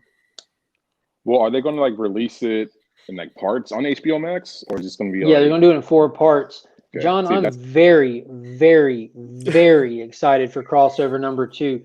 And while you're on it, let's just throw it out there. There's crossover number 2 right there. Ooh. But my boy, John Jang, is doing that exclusive variant. And, at the end of crossover 1, girl drew the crest with the guy who can cross through the border and get him in and out of the city. And I love how he did this cover because look on the left, inside the dome, they even have the Ben-Day dots from the old comic books. And he's coming out in his pristine and glory. And, dude, it's really cool. I think, and me and Ryan talked about this, it's full of Easter eggs, but like there's so many comic book Easter eggs, but there's always comic book Easter eggs and stuff. Look how many real world Easter eggs are in there. That's what was cool. The Wortham was right shirt. He's the guy responsible for getting us the comic codes and saying comics are the devil and almost ruining a whole industry back in the day. You have it takes place in Denver, Colorado, where the largest and most valuable comic collection was ever discovered, where the world's largest comic shop is with Mile High. And even the girls, the older employees she had in the shop, looks like Chuck from Mile High. Like, there's just so much cool stuff in there that I was distracted heavily from the main story, which was just an introduction to stuff to begin with. But I'm so excited to see where they go with this. There's so much potential. I hope to God they don't bring any superhero from any other publisher into this story whatsoever, because it'll overshadow it. Yeah, at least not now, but yeah. And me and Ryan, we talked about it. Spawn and Savage Dragon, I expect, the 2 flagships for Image. And cover 3, he sent me the image. We have confirmation that Spawn is on issue 3 cover. That's all. That one looks tight, man. I want to point out, I already uploaded and scheduled my video for Wednesday, and it has shout outs and tags to both John's Comic with Kids and Mark over here, specifically for that B cover and crossover. Appreciate it. Yeah, so Big Jane from you that is Donnie Cates on that cover. that is Donnie Cates. Yeah, it looks like I have the same haircut. Oh yeah, it does. I didn't even think about that. That's funny. Mm. Yeah, I ought to ask him about that. I'm gonna when I get off here, I'll send him a message and ask him, is this That's supposed to another be Easter Donnie Cates? Real world Easter egg. Donnie Cates is on the cover. Thanks I was for the also sub, gonna Dr. say, Comics and Kids. It wasn't what I was expecting at all, but that's what I loved even more about it. The main plot, that's exactly what I was expecting. I did like that it started out after this event happened, after this crossover occurred, because didn't need it. Didn't need to waste time watching it happen. Well, I like too how like the little girl that I don't know, like somehow got the city, like she just looks pixelated too, and it's just like, you know, like what's gonna happen? Does everyone else look like that? Or is like, does some of them look like, yeah, it just, I I like think it's going to be really cool. some of them based on the time when they were written. Yeah, okay. That's what I'm assuming, because you're not going to do everyone like that, because that would just be artistically difficult, hard on the eyes, and the readers wouldn't respond well to it. But again, it's an awesome real world Easter egg if you can timestamp characters by Ben-Day dots. How cool is that? That's just awesome. I thought the world and the story in that first book was really cool, and I want to explore that more. The plot and the characters in that first book did not really work for me. Like that wasn't going to bring me back, but the story of that world and the world that he created, like I want to see more of that, you know? So whatever happens next, I could care less if those characters from the first issue ever show up again, but I want to see the rest of this world, you know? Religious fanatics and books are overplayed and boring to me, and being that I live in Georgia, it's too common. I like to read to escape. Yep. You know, the Watchmen Snyder cut is a springboard that got me into reading comics. The theatrical is just forgettable. Let him make the movie or don't hire him. Couldn't agree more. Hats off to HBO for letting him make his movie. That is true. And hopefully, I agree with that 100%. Like, if you're gonna let someone create something, just give them the keys. You know, just give them everything they need. Just let them create and judge it from that point on. You know, you just can't prejudge. You can't step in. You can't be a corporation. Just like, oh, what about this? My only concern with that is like, oh man, that's a slippery slope. Once we start letting the audience decide like what an entire corporation's gonna do, that's gonna get slippery quick. We're gonna get a lot more Spider-Man 3s, you know. I don't know that wasn't the audience deciding Spider-Man 3. That was the studio blunder. There were supposed to be 4 Sam Raimi Spider-Man movies, and it wasn't working out on a production level, so they crammed it into the final Spider-Man movie. They weren't going to not have a Spider-Man 3, but they knew that they weren't going to get a Spider-Man 4. Yeah, but wasn't there concern that they weren't going to be able to introduce Venom? Because people were very concerned that once they announced that there might not be a whole 4th Spider-Man, then all of a sudden, well, we need Venom in the 3rd one, you know? And that's when they kind of gave in to the idea, like, we have to get Venom into a movie we've already shot. I think with trilogies, like, all right, the time span of an audience changes. And interests of people change so fast, even more now than it used to, with how connected we are and how just social media drives things. A 3rd anything is going to be hard to pull off. That time from the 1st one to the 3rd one, if you change it too much, you lose what it is. And if you don't change it enough, you're not as interested anymore. Like, it's almost a lose-lose format. Like, what's the best 3rd movie in a trilogy or a good 3rd movie in a trilogy you could think of outside of MCU stuff? Outside of Star Return of the Jedi wasn't greatly received. You have Erwin Kershner deliver straight gold with Empire Strikes Back. That was like a Terminator 2 moment. Yeah. Like, there's that sequel that was the only time Lucas didn't direct a Star Wars, and you get like arguably the best Star Wars movie that was ever made. And I like Lucas, but I'm just saying Empire was a lot of people are just like, Return of the Jedi, take it or leave it. I mean, I love it, but in terms of I think something like that is so hard though, because what the movie became tends to overshadow it. I mean, you look at that movie, The Room or whatever, that they did the Disaster Artist about. Yes. Like, that's a movie that was not well received. It was garbage, but now it's one of the most popular things. One of the most popular movies of all time now, because like we picked it up years later, this was a movie that was all but forgotten, and we brought it back because of a typo. To make fun of it, you know what I mean? But Yeah, like like, nobody I'm was I'm a even watching big that movie, and then they came out with another movie that shared basically the same title, and then searching for the other one, people found this one, and that's how it resurfaced. The Disaster Artist was really good too. That was a well Yeah, done movie. Franco's awesome. just the ridiculousness they had to pull off to make a good movie out of what they were doing. Yeah, That alone deserves credit. that it wasn't a comedy. Hmm. It was so uncomfortable. Oh yeah, What's his name? Johnny? What was that guy's name who the made the room? Johnny oh something? Johnny. It starts with a W, right? W, yeah, Waizu, Waizu or something like something. that. I think the I next can issue barely will give remember us any. something to get behind. I think we're going to end up following the comic shop girl and the little girl and that goofy, stupid kid whose dad was having to throw bricks is going to just run away with him or something, and they're all going Yeah. to run Mhm. run into the dome or run to the dome, get in there somehow. Mhm. Oh, I'm just ready to see Spawn wrecking. Yes. Yeah. that would be really cool. I don't know how anybody could not want to see that. Savage Dragon trying to keep order inside the dome. Who else would they have though? Because they don't have like what is it? Wildcat? The Wasn't that? Wildcats was a Jim Lee creation, I believe. No, yes. It was under All this, Image, but it's owned by yeah, but DC now, right? well, all the stuff under Image has like sub studios, and everything that was Wildstorm universe, Jim Lee sold to DC, and they merged it all Okay. into DC when they did the Captain Atom 12-issue series, like the Batman Superman, like Public Enemies, the animated DC movies. That was all based off the Batman Superman run in the very early 2000s, late 90s, and that ended with just like the movie did, with a kryptonite meteor coming to Earth. But instead of Batman flying the rocket ship up there to bust it up, Captain Atom did. He went on a straight suicide mission, and when it hit, created a pocket in space, and it threw him into the Wildstorm universe. And that's how they bridged him over, was where Batman Superman story arc took you to the Captain Atom stuff. It was really cool. Cool. So And who that's how else we does got that leave Grifter. Image with? I mean, there's a lot of stuff they can. It's not a crossover. If you have the though, but it's Wildcats, interesting. you have who was like Spartan and Maul and Zealot. That's the Wildcats, right? Well, you have like Wildstorm, Wildcats, you Yeah. have Prophet, and I can't remember. I think, yeah. What about like we're Saga trying to think of all these characters? old. Yeah, we're trying to think of like all these old.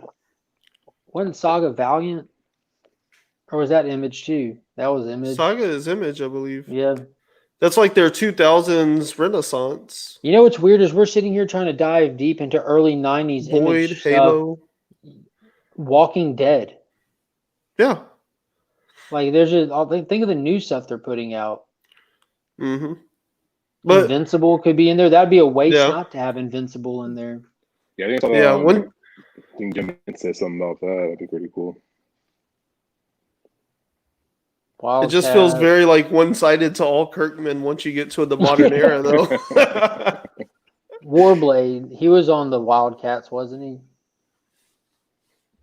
Because you had Warblade, and he was like blue and silver, and his hands were like basically T-1000 from Terminator. They could change into different blades. And you had Zealot, who was like an electric character, but with white hair. You had Maul, who was a big green and purple dude with two spikes coming out of his back. You had Spartan, who was like their super soldier, but he was cybernetically enhanced. I don't know how I remember all this. I haven't read any of those things in decades. I think they even did a cartoon on it on like USA Saturday morning cartoons back in the mid-90s. I don't know if it was USA, but yeah, I do know that there was like 1 season or 2 seasons of some animated show. Oh, did I know that? I thought it was like HBO or Stars or something, though. I don't know. I didn't have those unless they were scrambled. You know what I'm saying? Yeah. Yeah. We didn't have. One thing you were saying about the Snyder, his directing, how you felt like it was kind of like choppy, like those scenes didn't quite flow together. That's exactly what I thought when I was reading We Live #2. I was like, that, like the timing between panels seems just like slightly off, almost like wider frames than you would see in like most regular comics, It was weird, but I think that's why that comic feels so unique, is because the panels almost don't flow perfectly. Which comic was that? I'm sorry, I was looking at the comments. We Live. We Live. Oh yeah, dude, that book is nuts. Yeah. I'm thinking about picking it up. There's still a couple You of need issue 1 and to. 2 at my shop. It's Yeah. gorgeous too, man. Yeah. It is gorgeous. You know You that, say yeah, you like cover anime, issue 2 look it's hella got that vibe to it. Look, my daughter. All right, I heard Ryan talk about We Live, so I plan on picking it up. So I'm off on Tuesdays and Fridays. I go Tuesday to my LCS to pick up my DC books, and Friday to go pick up my Marvel and Indies. But every now and then I'll go on a Wednesday to a different shop that's in town that's right by my work, just to grab a variant cover or something that might not be waiting on me already. You know, just that's what I've been using for my giveaways and stuff. But I went in there and I was thinking about picking up We Live already, just to have something to read. And Adam, the guy in that shop, says, "Dude, Mark, did you see that book We Live?" I'm like, "Yeah, I heard about it, man." He goes, "Yeah, it'd probably be a good one for you to read to Finn. I think he'd like it." I'm like, "Cool, I'll pick it up." I read through this and I'm like, "Dude, this is not for a 2-year-old. This is not, it's not for a 2-year-old." Like, what? And so I give it to my 13-year-old. He must have stopped right before the halfway point or something. Yeah, before he shoots the kid in the face. Like, that's issue 1. Yeah. It's issue 1. Yeah, and Yeah, issue 2 has 1. an equally surprising turn. More surprising. Okay. You know, They I'm came out of picking up on nowhere Wednesday. but made complete sense, man. Like, Yeah. woo. We're saved from the I know, I yeah hate from to a say it, but distance. I like when things happen to, like, you know, like in a story like that, like kids just aren't treated as like little conquerors or little babies, like stuff happening to them. No one Oh, is man. safe. Yeah, Yeah, exactly. we That's we how I feel. live We Live is like the dark version of like a Pixar movie. Like it has all the it Yes. has like all the things to like pull the right heartstrings and stuff. It has like very like likable, relatable Pixar style characters, but the world they're in is just like brutal and does not care who you are, you know, and nobody is safe, you know, and it has like this very cool like animation look to it and stuff. Like Dude, they they can kind of make have this like into a like an adult cartoon, but yeah, like a what is real it like like those serious little version. pamphlets on airplanes that show you the little image by image on how to buckle up this and that. At the end of issue 1, they have one of those, and the art style reminds you of like Wall-E when you're looking at like the direction stuff in Wall-E and like them leaving the planet and this and that. Dude, Uh-huh. it is smooth. It is well done. Mhm. Okay, yeah. I'll Like check visually those it's out really this week. cool. The story it has a turn. There's only been 2 issues so far, but they have both had just like outstanding twists to them, you know, where you're just like, whoa. It was literally my read of the week for when issue 2 came out. Easily my read of the week. Yeah. It's nuts. And then not even the twist of what happened with the coming out of nowhere thing, but the twist of the other kid and the person that was Mhm. accompanying him to get him to the extraction. Like, what? Yeah. Like, he's responsible for that and he's still with you? Yeah. Is that Image? Boom. So, No, that's an Aftershock. Aftershock. Okay, cool. Yeah. Aftershock's doing some cool things, man. They had that Ryan Parrott's book, Dead Day.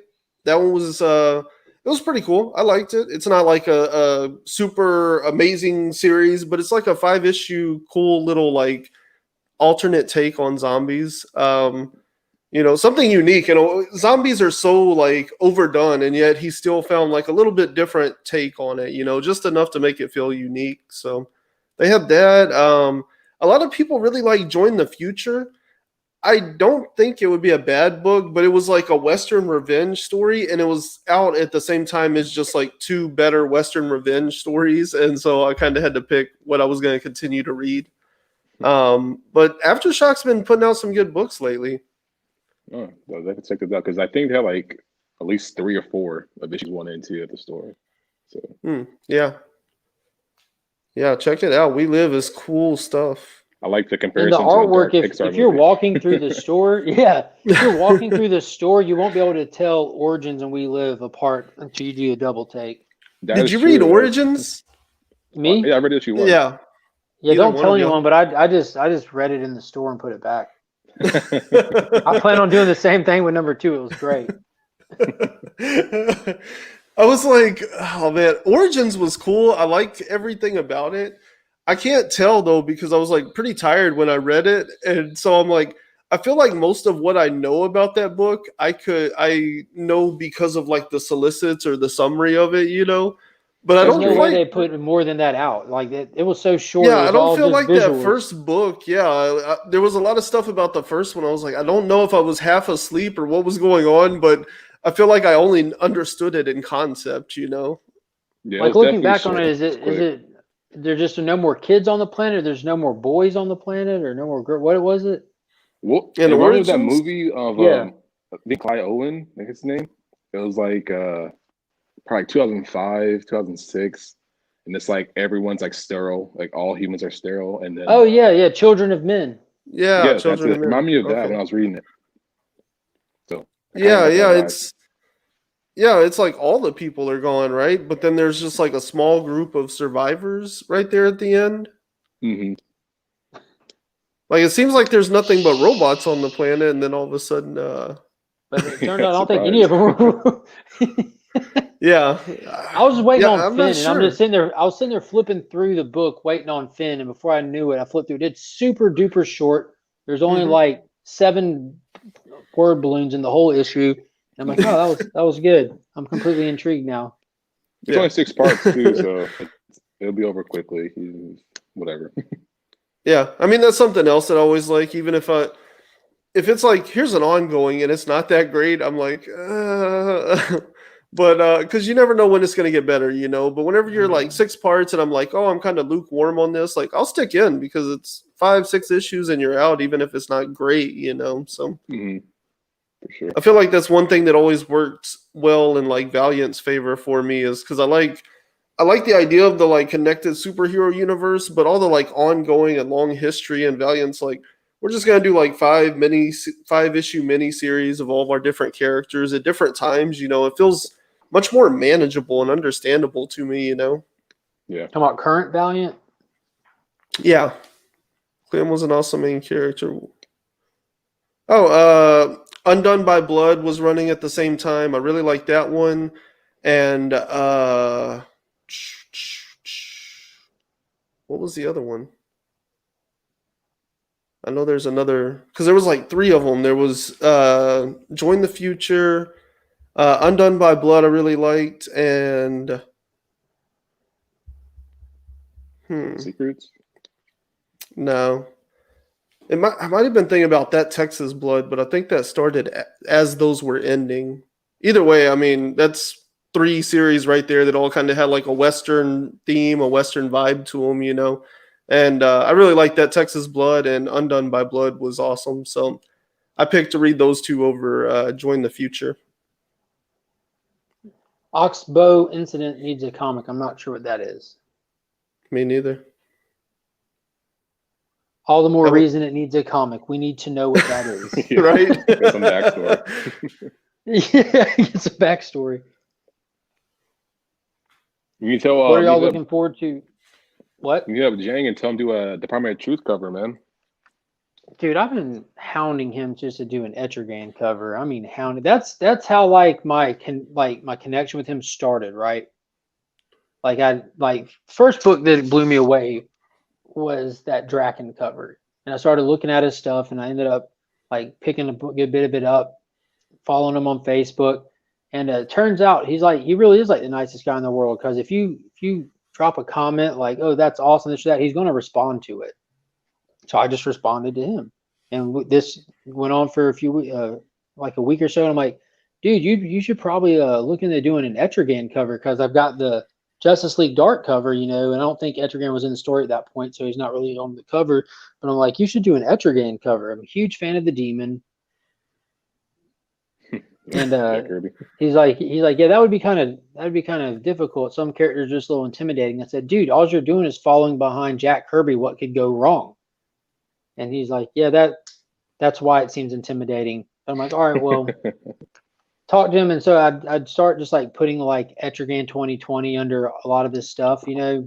So we ended up just talking a lot because of that. And then I reached out to him, started talking about getting something remarked and everything. And then I started through some other reason, I started talking to the owner of one of the shops that a lot of his exclusives go through, Big Time Collectibles. And I mentioned to him about how I was trying to work up the nerve to ask Jang to come hop on the channel. And he's like, dude, just ask him. He's the nicest guy in the world. He'll say yes. And so I was like, all right. So I just went right over and started messaging, because at this point I was just direct messaging him, you know. I just went over like, hey man, would you ever want to come hop on the YouTube and do an interview? He's like, yeah, I'd love to, man. What day works for you? I'm like, what do you mean what day works for me? When do you have free? Like, what works for you? You know, and it didn't take long after that. But he was super cool, man. Dude, like, comic people are like I don't know, there's some, I think it's because of like how the whole community functions, but comic creators are like the coolest people, you know. Like last night, Comic Burrito, they had their thing, and they had Bob France of Metal Shark Bro and Ninja Nuns. And I was like, oh man, that's cool, you know. And so they had given out his Twitter handle, you know, and so I followed him.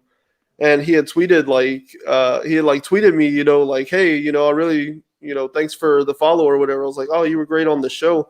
And now I'm gonna be talking with them in a couple weeks, you know. Like, oh, that's awesome. It takes nothing, you know, like it's the smallest things, but I think that's what makes comics so cool to read, is because when you write, there's part of you in that, you know, and the fact that like comic creators, we put them on these pedestals, but they don't live on these pedestals, you know.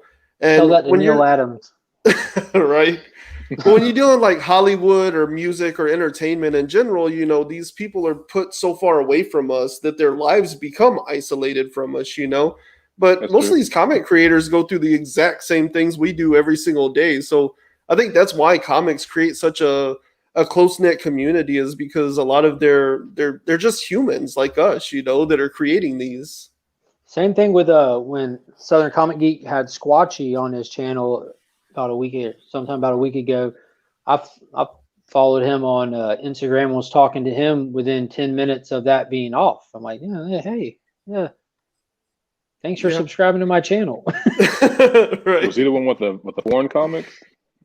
No, he has like these wicked cool color, like he just does covers, and it was just this cover artist. He used to be a tattoo artist, and he did like he enjoys painting and drawing covers and doing comic cover commissions. I don't think he's exclusive with any company or anything, and they all look like commission pieces that I've seen when I looked up. But they're really awesome. He's got a really wild style with a bunch of vibrant colors and cool stuff. Oh, the Oxbow Incident was a novel in Oxbow Incident 1943 was a Western novel. So Ryan is going to look that up tonight. I'm sure he'll have it read and reviewed by next week. He's gonna have the author on for an interview. That video will drop a week from Friday. It'll be scheduled to get in advance. Don't worry, you'll get 13 notifications when it drops. You know, believe it or not, my dad's like in his older age, I guess, in some of his youth, you know, he's always been kind of this like voracious reader, you know. And so growing up, he was always reading Larry McMurtry and Cormac McCarthy, you know, Lonesome Dove and I remember No Country for Old Men. Yeah. And so yeah. My dad, like, he talks with an accent like Dustin, you know, like you know, something that most people would consider almost like sounds unintelligent, you know.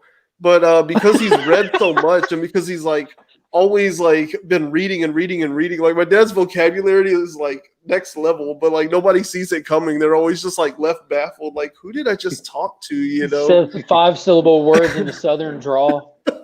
It's like the geeky girl with her glasses and she's beautiful. Like, where did this come from? Right. Like, take those back off.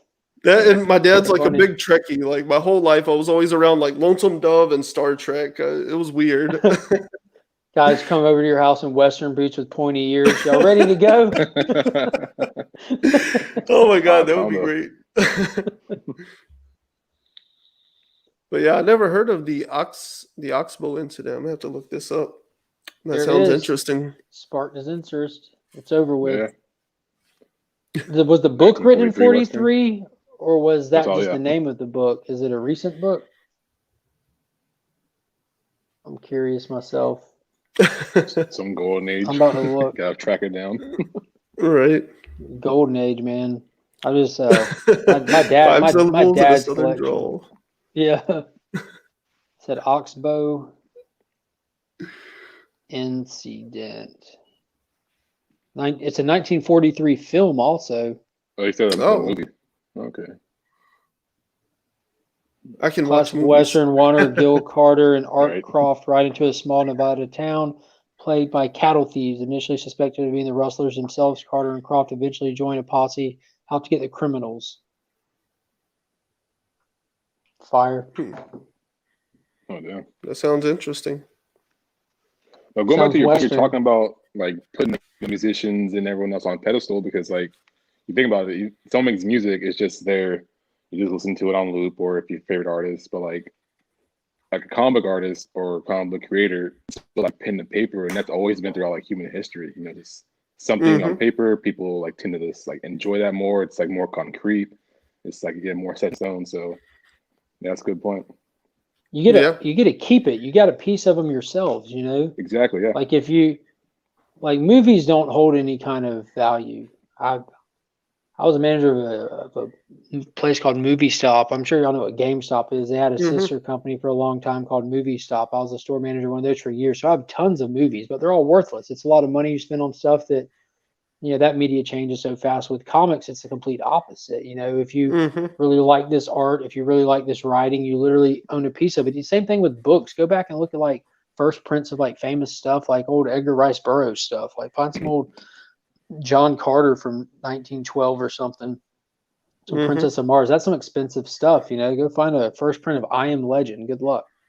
You know, it just gains value, and you literally own a piece of it yourself. It's really cool. It's unique in that way. Well, and I think there's something like in writing and reading, you know, there's like I guess because there's so few filters to it, you know, because even like I was listening to an interview with Halsey the other day. The musician? Yeah. Yeah, she's cool. Yeah. And she was kind of talking, like the way that she talked is like she's almost told more personal stories in her music. But the stories in this like book of poetry that she's publishing, she feels, you know, more exposed for it. You know, like those stories aren't quite as personal, but it feels more exposed to put that out as a book than when she releases a song and she's telling a very personal story. So I think there is something just inherent with writing and reading off of the page. You know. Absolutely. And I think, dude, I just feel like I've gotten to know you so much She was like more. a chain smokers and stuff. I didn't know that genre. Do you know who Post Malone is? I know Post Malone. She was the dirty white she boy. was featured. She was featured. Yeah, the Cowboy Trekkie. Yep. That's a good way to describe. If Ryan's dad had an avatar, it would be Post Malone. Yeah, Ryan's dad in 2020. Post Malone. Tattoos down his face. Yeah. With some rhinestone cowboy suit on, looking like a Martian. But she was featured on his recent album, Hollywood is Bleeding. That's where I noticed her. It was a really good song. Yeah, she's very talented. It's a fantastic voice. Well, you guys got anything else? Anything pop to your head? No, man. What's going on your channels? No, I just got to do some orders, man. Like we were talking about earlier when we're in chat. Just, you know, the printing goes, man. Just sometimes it hits, sometimes it doesn't. I don't know where it's at. You get a lot of errors with your printers and stuff?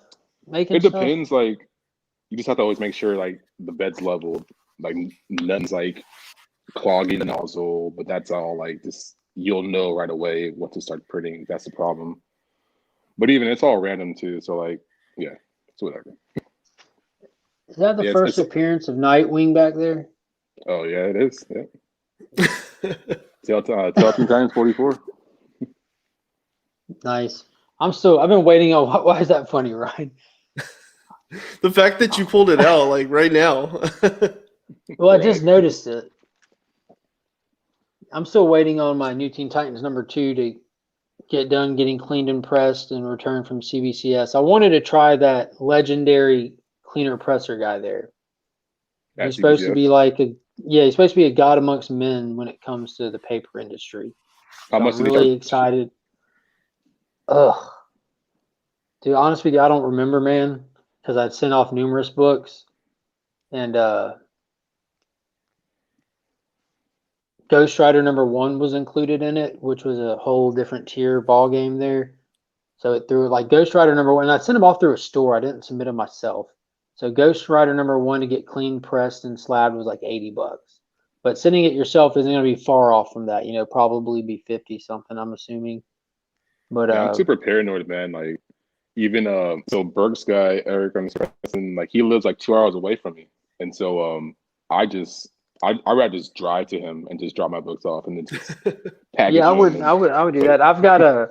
I've got 4 raw books and a slab that I just paid Eric yesterday and registered them with CGC, and on my lunch break tomorrow I'm mailing him my first set of books for him to work on to it. See what he's got. I've got a Caliber Presents #1, the first appearance of The Crow. The okay, Brandon Lee movie The Crow. He first good one. appeared in the 80s in Caliber Presents #1, but I sent it to CBCS with no clean, no press. Came back a 5.5. It was easily a 6.5 to a 7.5 book. I'm not a professional grader, but even the shop owner there has been doing comics for decades. He's like, dude, they crucified this book. So I'm going to send it to him, get him to crack it open, clean and press it, and send it over to CGC where they're not as strict anyways, and maybe get a decent grade bump on it. And then I sent my Savage She-Hulk #1, that Dark Knight's Death Metal Legend of the Dark Knight 1 in 25 variant, that Robin King banger. The X-Men Annual 14. Yeah, and the X-Men Annual 14 and the Gambit 266. So both first appearances of Gambit. That's Now awesome. I own both of them, so I'm an advocate for the truth here. The annual is his first appearance. It's not a cameo. If it was a cameo, I would call it a cameo because the market splits it like that. I don't make the rules. But it was a distribution hiccup, and it came out first. It wasn't intended to, but that's the way it was. He's all in the book. He fights. He hangs out. He talks to people. He's in like 20 panels. That's not a cameo. Do you think Hulk 180 will ever like cause that split?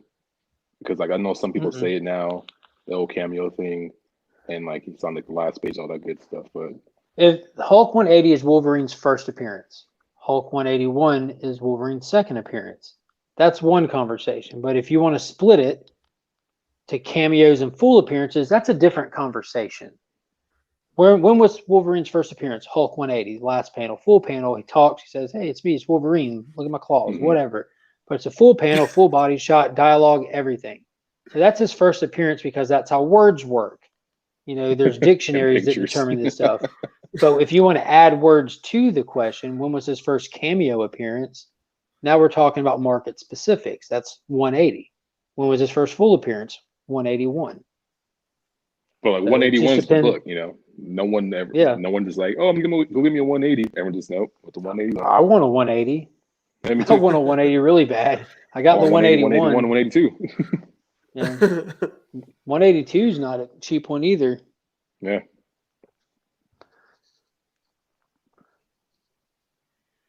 Ryan, your thoughts on that? I don't care. I mean, yeah, I mean, to me, like, it's kind of dumb if it's based on an appearance. Well, then every appearance counts for something, right? But if you're talking about like cameo and full, well, then now you have terms that those are categories you can define to something specific, But whenever you're saying appearance, well, I mean, what if his arm was just sticking into a panel right at the end, so you just see the glove or something? Are we going to start counting that too? Well, I'd like to use the Stan Lee as an example. He didn't star in a lot of Marvel movies. He cameoed in a lot though, and like just those small appearances. But he's an established person. And I think you mentioned this before too. Like, can a nobody even cameo by definition? Like, with what a cameo even is? I wouldn't think in the moment, in all the movies there. But you see kind of the same thing whenever like somebody becomes famous, some lead in Hollywood, the people are like, oh man, you didn't watch that movie that he was sitting on the couch in or something, he was an extra in this movie. Like that stuff happens too. So, there is still like a market there for like earliest you can find that person, even if they were a nobody at the time. Dude, it's like the saga of Swamp Thing. You have John Constantine's first appearance in Swamp Thing 37 or something like that, but the saga of Swamp Thing issue number 25 is considered by CGC his first cameo appearance, even though it's never been actually verified, because they drew him to look like Sting back in the day, back in the 80s when they created it. And there is a character in the background of the bar in the saga of Swamp Thing 25 that didn't have a speaking role. He just looked like Sting. So after the years of debate and the fans squabbling about it, they called it as cameo, and it gets on labels like that. But Wow. I don't like just looking at it, I don't think it was clearly intended to be Constantine. You just had these people just trying to pump out at people that look like Sting because it was just culturally relevant at the time. That's true. Yeah, what do you have going on your channel next, Ryan? Well, actually, I have a video going live at 8 in the morning, and then Wait, live or just uploading? Well, it'll be available. Yeah, Okay. It'll go public. It's already done, but is it an interview? Yeah. This guy, a writer named Brett Murphy, he's got a book coming out from Behemoth Comics called Paranormal Hitman. It's already available in previews. I talked to him on Instagram. It looks really cool. It's like got a BPRD vibe to it. Yeah. Did you read The Man Who Effed Up Time? I did not. No. Okay. Well, it kind of.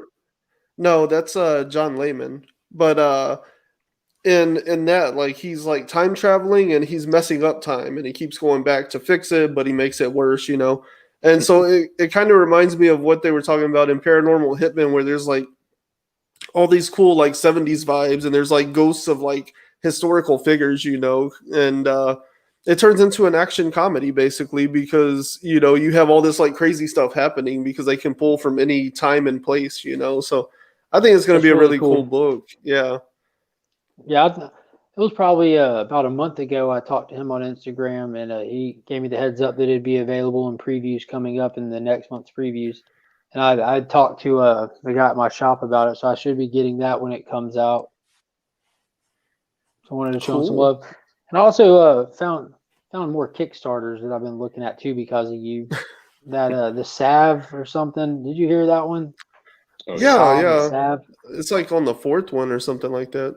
Yeah, I just happened to notice it when I was flipping through Kickstarter, and I did pick up Stake Presents. I don't even know how to say the name, Jersey or Jeremy. It's some vampire book, but Jang did a exclusive variant with it. So I'm like, I'll go. Oh yeah. I think I have looked that one up. I have no clue what it's going to be about. Sweet cover though. Yeah. But tomorrow I'm gonna do the little pull list video for what's coming out this coming week, and I'm trying to work on. I'm seeing how well it works. I don't know how I'm going to pull it off because I'm working on a tablet here, but I want to get together a little what is future state style video just to upload because there's a lot of people that are wondering and just think it's just something stupid. But when you kind of look into it, there's a lot of interesting stuff there. So if you're someone that enjoys DC, it should be pretty easy to find some stuff that's really cool in there. And some of the content, in my opinion, looks really stinking cool, like the Superman Worlds at War kind of thing, where he's like a prisoner on Battle World and his Kingdom Come style suit and everything. But I don't know. I think it'd be cool if more people are reading it, just more people to talk to about it. Yeah, I think you should, man, because I mean that's pretty like off my radar. Like I have no thoughts about it, and then every time I talk to you now, it comes up, and like you sell me on the concept because, like I know that you know the DC universe, and I think that's what's missing here is like DC, their marketing team on this seems like they're marketing. It seems like they're talking to like DC historians, like people like you, but they're not really talking in a way that appeals to just like the average person. And I think wherever I talk to you, that's what I get is like you take their jargon and distill it into something that kind of makes me interested and kind of excites me about it. I wonder how much people get paid to do those little solicitation summaries. Get you on the payroll, man. Right? Yeah, that'd be nice. You just work from home. Yeah. Well, yeah. Well, I'm going to wrap it up. I got to be up at 5 a.m. in the morning, and I don't know what time zone everyone's in, but I know Ryan, you it's a little bit later over here than where you're at. Yeah, you got me beat by an hour. Yeah. I'm in Yeah, California, man. yeah, that's right.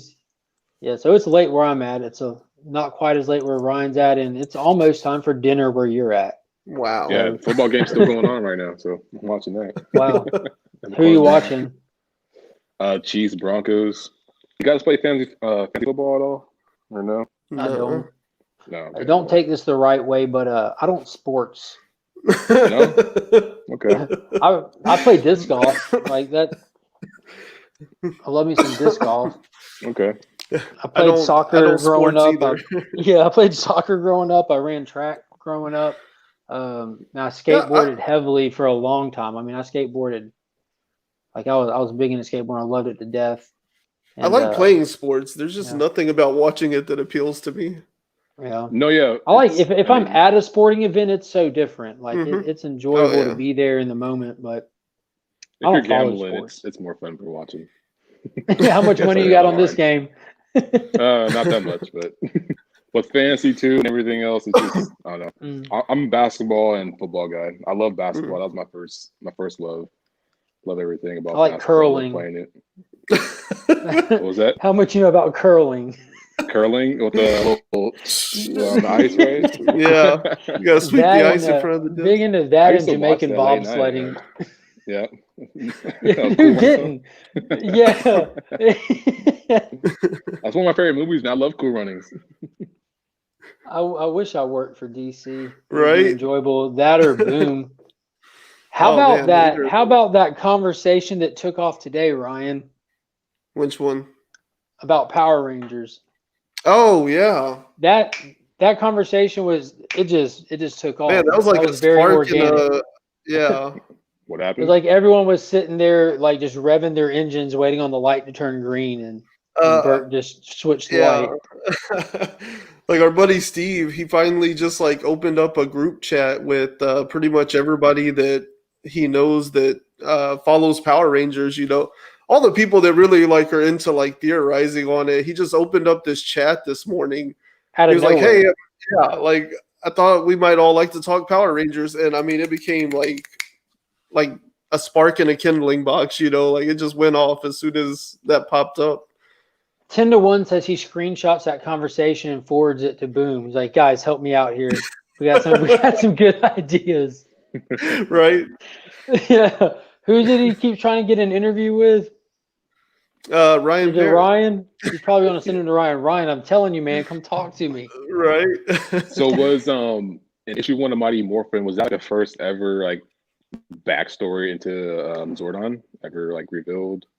And that time of his life, yes. Okay. Mm-hmm. Yes. Like you know that he was on some form of a Ranger team at some point. But this is the first time seeing it. You've seen him on Eltar just in different roles briefly here and there. You know that he knew Rita's mom. You know that you remember, did you see Men in Black 4? When Will Smith when he travels in time. You can laugh now, but this is about to be a good comparison. Did you see it, Ryan? Oh yeah, the one with what's his name? Whenever that's the one. de-aged them and all that. Yeah. Was that 3 or 4? When he traveled with Josh Brolin, that was Josh Brolin. That's what I'm trying to think of. Yeah, I think that was 4 3. was with Hemsworth, right? And yeah, Men in Black 3, where he travels back in time, and he sees his dad at the end, and his dad gets killed. Mm-hmm. But then you see Josh Brolin go up to Jay as a child and talk to him. And you find out that Jay's known him since he was a child, and he's always kind of been there. There was nothing coincidental about it. You get that kind of aspect with Zordon and Rita. He knew Rita's mom. He's known Rita since she was a child. And the fact that she's like a heel of his is like on a level heartbreaking to him, you know, like, and if you follow the series, like way farther down the series, she does reform, you know, but you see different aspects of Zordon, but this is the first time you see this, and the Guardians were awesome.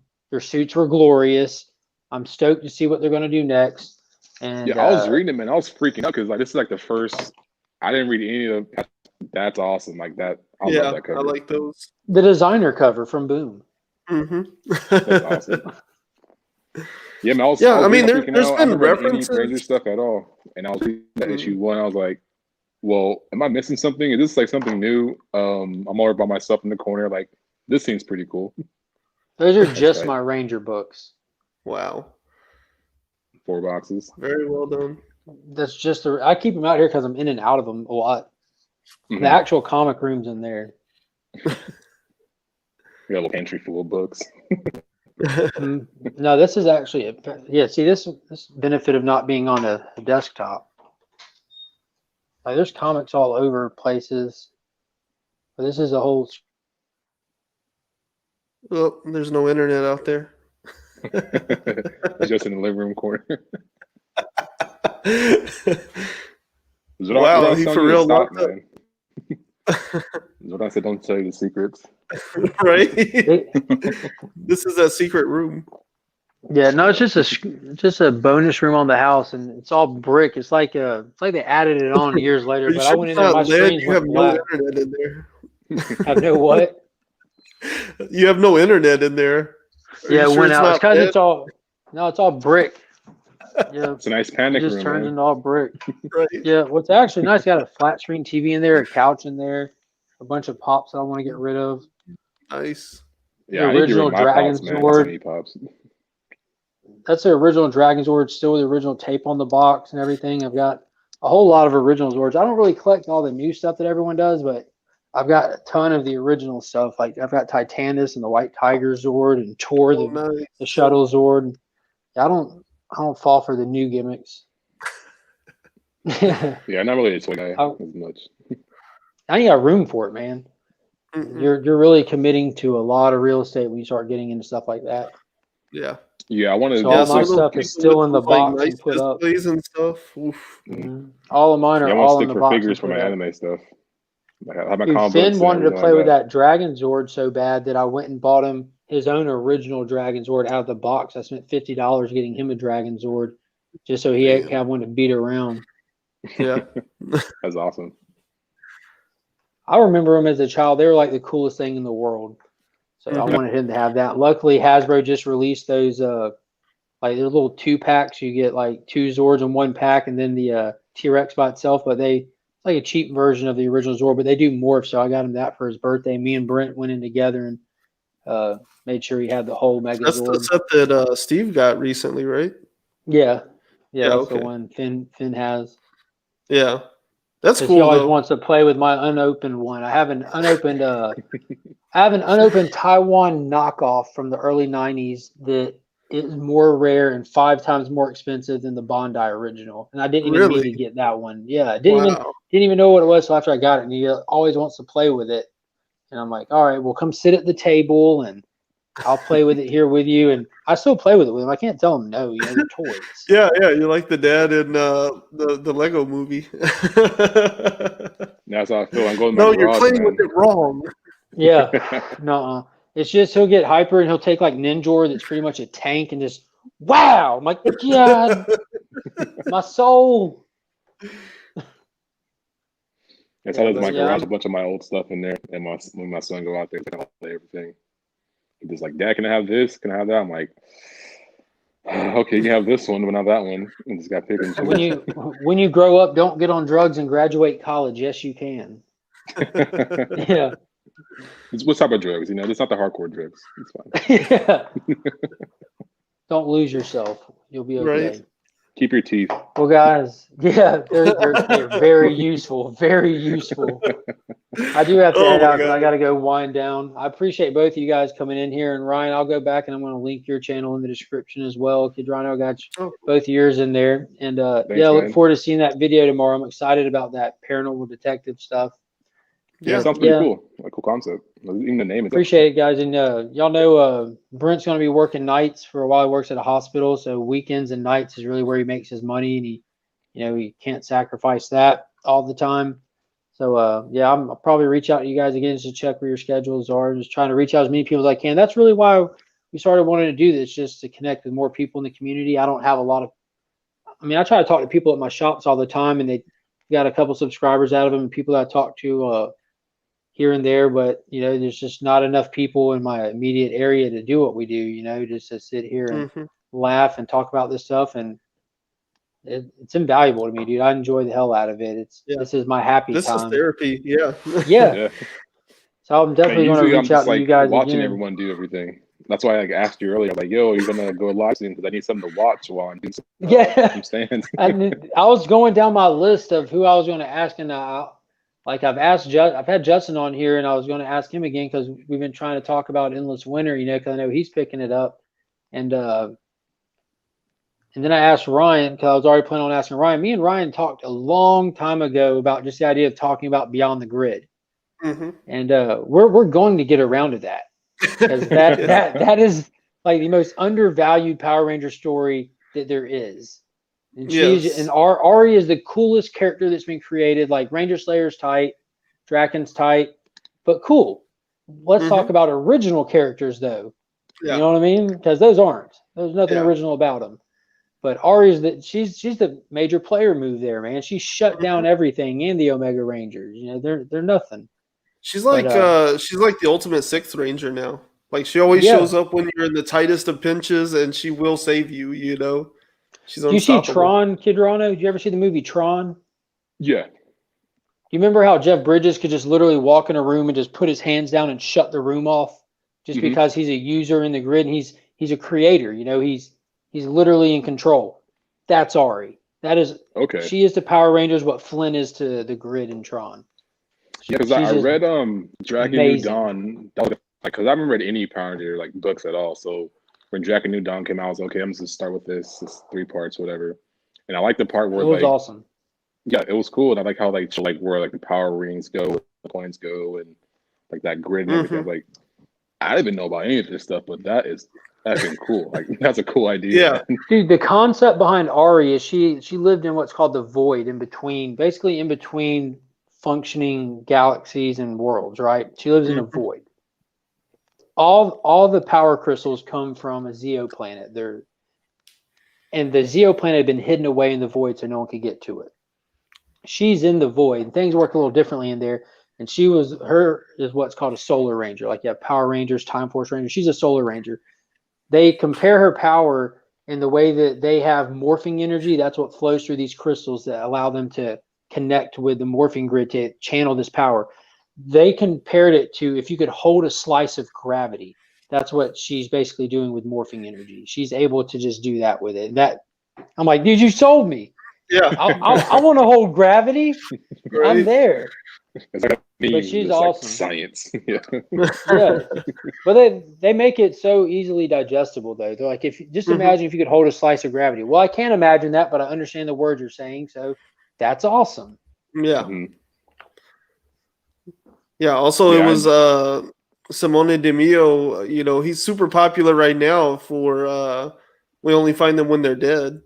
But if you go back to Beyond the Grid, like that style that he's doing in this book, like that's where it started. You can see all the rules he was trying to figure out how to break, and it's not quite as effective as it is now. Like he's clearly perfected it, but you can see it. Like whenever they're like tearing through the galaxies, and you see like pieces of other panels and stuff coming from the edges and bleeding over into other realities, like he was working on what he's doing now, and it's really cool to see like where the idea came from. It was really, really good. And again, I said it earlier with you guys, I'm a hodgepodge team guy. So following you're familiar with what Shattered Grid was, the big Draken story arc. Like that was just the name of it, Shattered Grid, when they fought Draken the first time. I know some stuff from Robert. Yeah. So at the end of that Beyond the Grid is what followed it. So you had all the books from 1 all the way through Shattered Grid, and then you did not follow any of those characters or that story immediately after. They gave you a breather. And so what you did, you followed 5 characters who are all from different teams plus Ranger Slayer. And I think it was 4 people from teams plus Ranger Slayer and Grace or something like that. But they all, at the events at the end of Shattered Grid, cause them to get thrust into the void. And it's them trying to figure out if they can, 1, survive long enough to even figure out where they're at and then get back home. And while they're in the void, there's a whole like ecosystem down there. It's a whole eco space system that lives in there, different little microplanets in it, different races of alien species and stuff, humanoid and some of the plenty that aren't. A crazy awesome villain. The villain is awesome. Was it Prather or something like that? No, the Praetor. Praetor, yeah. And he was super cool, menacing. Like Like, talk about we only find them when they're dead. Like, he looked The like a the god. whole the gods and stuff. I told you, man. Yeah, he reminds me of like remember the I don't know, like almost like Legion, where he's like controlling like all kinds of You different are like Legion. realities and time, and like he's Yeah. kind of manipulating everything, like that dude was such a cool villain, and they just like kind of had to erase it all to go back to where we were. I was like, damn, because that You whole get concept was cool. Like he was just literally like claws tearing through reality. he Like was, and it they was introduced cool. Gravedigger in that. The Gravedigger Zord, yeah. Ranger Slayer Zord. And that was like what was so cool that came after that was Necessary Evil, that was supposed to be like, I don't think it was supposed to be anything. I think just everyone expected it to be more than it was because it was just following such an epic event. There's really no way to top that. But at the end of the next story arc, where they get you back to all the characters, that kind of time jump. Like, you got the White Ranger now. You have the second season team where the Black Ranger, the Yellow Ranger, and the Red Ranger are the next characters, and you have Zed's introduced. He's already there, just same old, same old. But they get to a point where they can't really, the Omega Rangers are at a standstill. They can't really do anything. They're fighting, and villains are just overpowering them. Like, they were chumped off, completely chumped off. Like, just, they walked through them like butter. They were nobody. And Grace is like, well, I can get help if you need it. I know somebody. And next thing you know, Ranger Slayer's coming in. And you think that that's the big ace in the hole. And Ranger Slayer gets there, and she's like, basically, she's like, so did you bring the help? She's like, yeah, she's coming. And then Ari, the Solar Ranger, just slams down by herself and just, dude, shuts it down. Yeah. Can't even touch her. Just, it was just, I'm like, yes. And what was so cool is I've been campaigning for Beyond the Grid since Beyond the Grid, And then everyone's like, it was okay. It was okay. I'm like, okay. Like, did you See, read I was it? the same way, man. Like, I enjoyed it. I agree that there were some hiccups in it. There's some issues with that, but like issues 36 and 37 of Mighty Morphin, I would put up against some of the best of what Shattered Grid was doing. Like, when they really, after they come back, like that story starts out real slow, but then they do this, like at 35, they take this break and follow a different character and kind of tie up his story from the show and kind of like tie that off. And then the last like 4 issues of that run, when they come back, like 36, Lit. 37, and then 38 and 39, like, yeah, they come back and it just it goes and goes and goes. It's good stuff in there. Full team, just, yeah. Do they have And see what's trades for crazy the to think storylines? about. I do. Like, you have those? I have all the Okay, trades. Mm-hmm. for sure. Period. Dot. That last box is just trades, because they did things like they came out with like Soul of the Dragon, the Psycho's Path. What's the newest one? The Time Force Sins one, of the Sins Future. of the Future. Yeah, so like when they started coming out with those, I'm like, well, I need the trades. Yeah. So those are just like my reader copies, I guess. Those me too. I was like, I would rather have all the copies, and then they started doing graphic novels. I was like, crap, those look really nice. I need other big books to put next to They're them. clean. And then you look at the Go-Go graphic novels, and all the spines are like done color coded with each ranger. Like, well, I gotta have all those, because when I put them on a shelf one day and not in a box, they'll look good. Yeah. Man, I'm excited. If I get that Beyond the Grid deluxe edition for Christmas, I'll be happy. It's like The only $60. deluxe edition I have is the Volume 2, the Shattered Grid one with Evo 3 Draken cover. Yeah. I bought the local comic shop blind box last year, and they didn't do one this year. It bummed me out. The local comic shop day, boom, for 2 years, they put out big $100 blind boxes with exclusive stuff in it, random issues, and a deluxe edition. And the deluxe edition price on barcode is $75, I think. So that's the majority of the cost right there. And they also had one of the Shattered Grid 25 variants of Draken holding the broken Green Ranger helmet, which that's not a throwaway book right there inside of the Power Ranger price range. But I already had it, so I gave the copy to Brent. But it was well worth it for the box. And that was actually the first video I uploaded, was me unboxing that, because I videotaped myself unboxing it just to post it up on a Power Ranger Facebook group. And I mentioned something about how I opened one of those in a comment on Burke's show, and he's like, dude, you should totally upload that to YouTube. I'm like, I don't know. He's like, do it. I'm like, okay, I'll do it. So I do it. And then I just started putting up other Power Ranger stuff I was getting in the mail, and then just started looking at other comic stuff. That's how it all got started. I was the same. Man, I was making videos on Instagram at first. And then Steve, come on, man, you should do YouTube. You should do YouTube. I was like, I'm not a YouTube guy. Like, and now look at me. So Yeah. what does that say? Panda's the same story. Mm-hmm. I was talking to Kid Rano right after I bought the stands. He's like, I was thinking about making a YouTube channel. I'm like, do it. I said the same thing. Just do it. Yeah, because I was just doing everything on Instagram. I was just like making reels and like this shout outs and making stands and just pairing with books. And then I always thought about just making videos, but I was always just watching like 3D printing videos and just how to learn that, and that was time consuming in itself. And I was always watching this comic book hauls and stuff as well. So I'm like, that's eventually down the line, but not right now. My mind's full. Yep. Dude, I hope there's another Daredevil 25 situation this coming week. Well, that second print, we'll see, right? Yeah. Are you reading Daredevil? No. It was the first book that my dad's got thousands of books. That's such an understatement. He just redid his attic just to use as his archive. He has over like 60 long boxes up there of series that have just ended. Like I'm talking old stuff, new stuff. Just when a series ends, that box can be closed and not open, and a long box for him, that's not even a complete run. You know what I mean? That's only 300 issues. Like there's 1,000 issues of Detective, 1,000 issues of action, hundreds and hundreds of issues of tons of stories. So it takes numerous long boxes just for Spider-Man, just for Superman. But when stories ends, he just closes them up, labels them, and they go in the attic now. But he's got numerous rooms like that in different places. And one of them, he's just wanting kind of like the 90s craze, a lot of image stuff and like Wetworks and Profit and stuff like that. He's wanting just to kind of get it out of the way, so he's wanting me to start posting it and trying to sell it. And it just seemed really daunting to me. I'd never sell anything. So when I went to my LCS Friday, I saw that there was those Daredevil copies. There was 2 sets and then 2 extra cover Bs. So I just picked up 2 sets and turned around and sold them just to kind of get the feel of accepting money from somebody and mailing stuff off. You know what I mean? It's just weird, to man. kind of break. Selling a book It is is. weird. It's all awkward. Every bit of it. Mhm. Starting a channel, selling stuff online. Just No, I'm the same way. Toxic people all over the place. Yeah. I'm the same way. That's why it took me so long to do this is, like I was on Instagram for a while and then I started like pretty regularly doing like IGTV videos because I was watching IGTV, and then I met Steve. So I kind of started watching his channel. So then I started watching YouTube.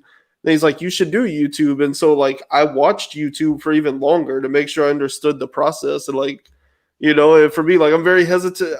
I know like I have all these, I went through a short box live the other day. These are all books I just need to sell, but like it feels like you said, like kind of daunting and like a weird process to go like, hey, give me money for something. Like it doesn't bother me nearly as much if it's something I had produced, if I make this thing, it doesn't feel weird to sell it to somebody. It feels weird to like trade goods, like that's weird. Dude, whenever I've gotten rid of anything, I would just take it to like, we have this awesome store in town called Dead Media Collectibles. It's just a small store owned and operated by the owner, like deals with like old toys, movies, comics, like anything that's not, you get the concept of it. It's a small store. So I would take stuff knowing that you're going to get 30% of whatever the current market value is for if you want cash back. I would just take it to him and say, I just want store credit. And just get a little bit more and just I use it when I use it because I'm even with the Daredevil stuff. Like I got one to Steve for cheap, and then I went online and because Steve mentioned he wanted one, so I just got him as cheap as he would be willing. He paid me more than I asked him for. He's like, no, dude, I can't pay that little. I'll give you this much for. I'm like, dude, that's up to you. But he the other one. So I had a set left and then a random cover. So I went on eBay and looked at what they were selling for. And put them for $30 cheaper up on Facebook. Yep. And the dude jumped on them and got them. So I don't feel bad about it. I know I pay whatever I'm willing to pay for stuff. You know what I mean? And I felt good doing it $30 cheaper. And then I had that one that was left and I looked at what it was selling for. And I sold that one for $15 cheaper than what it was selling for. Like I watched one sell like in real time. And then 5 minutes later, I posted mine right behind it for $15 cheaper. Yeah. And you still had like one person hit like the laugh emoji on it. A couple people like it. One person hit an angry face emoji. I'm like, why are these people acting like chokes? So when they're doing that, I instead of just ignoring it, I made sure I went in the comments, put sold, and then I just went and took it down later. I'm like stupid about it. Yeah. And that's the kind of crap I don't want to have to deal with. I don't know why. It doesn't really affect me, but Yeah, I think I people know just, what you like, mean. Like, I see something I don't like, I just don't say anything. Some people just have to, give their impression on everything. Hmm. you might have people that just really enjoy Daredevil, and that's where their interest is. They might have other plans for that book. You don't know if they're spending that money to keep it, and especially when I'm marking them down $30, $15 cheaper, they might want it just to go flip themselves.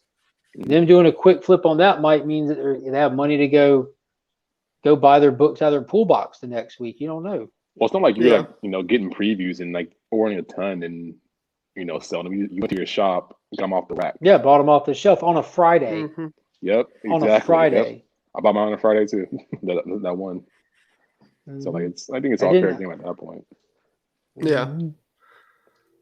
But yeah, guys, I'll sit here and rabble on all night. I gotta get to bed. Me too. It's midnight almost over here. But yeah, definitely we should do it again next Yeah, for weekend. sure. We'll be I'm here back. quick. Yeah, awesome.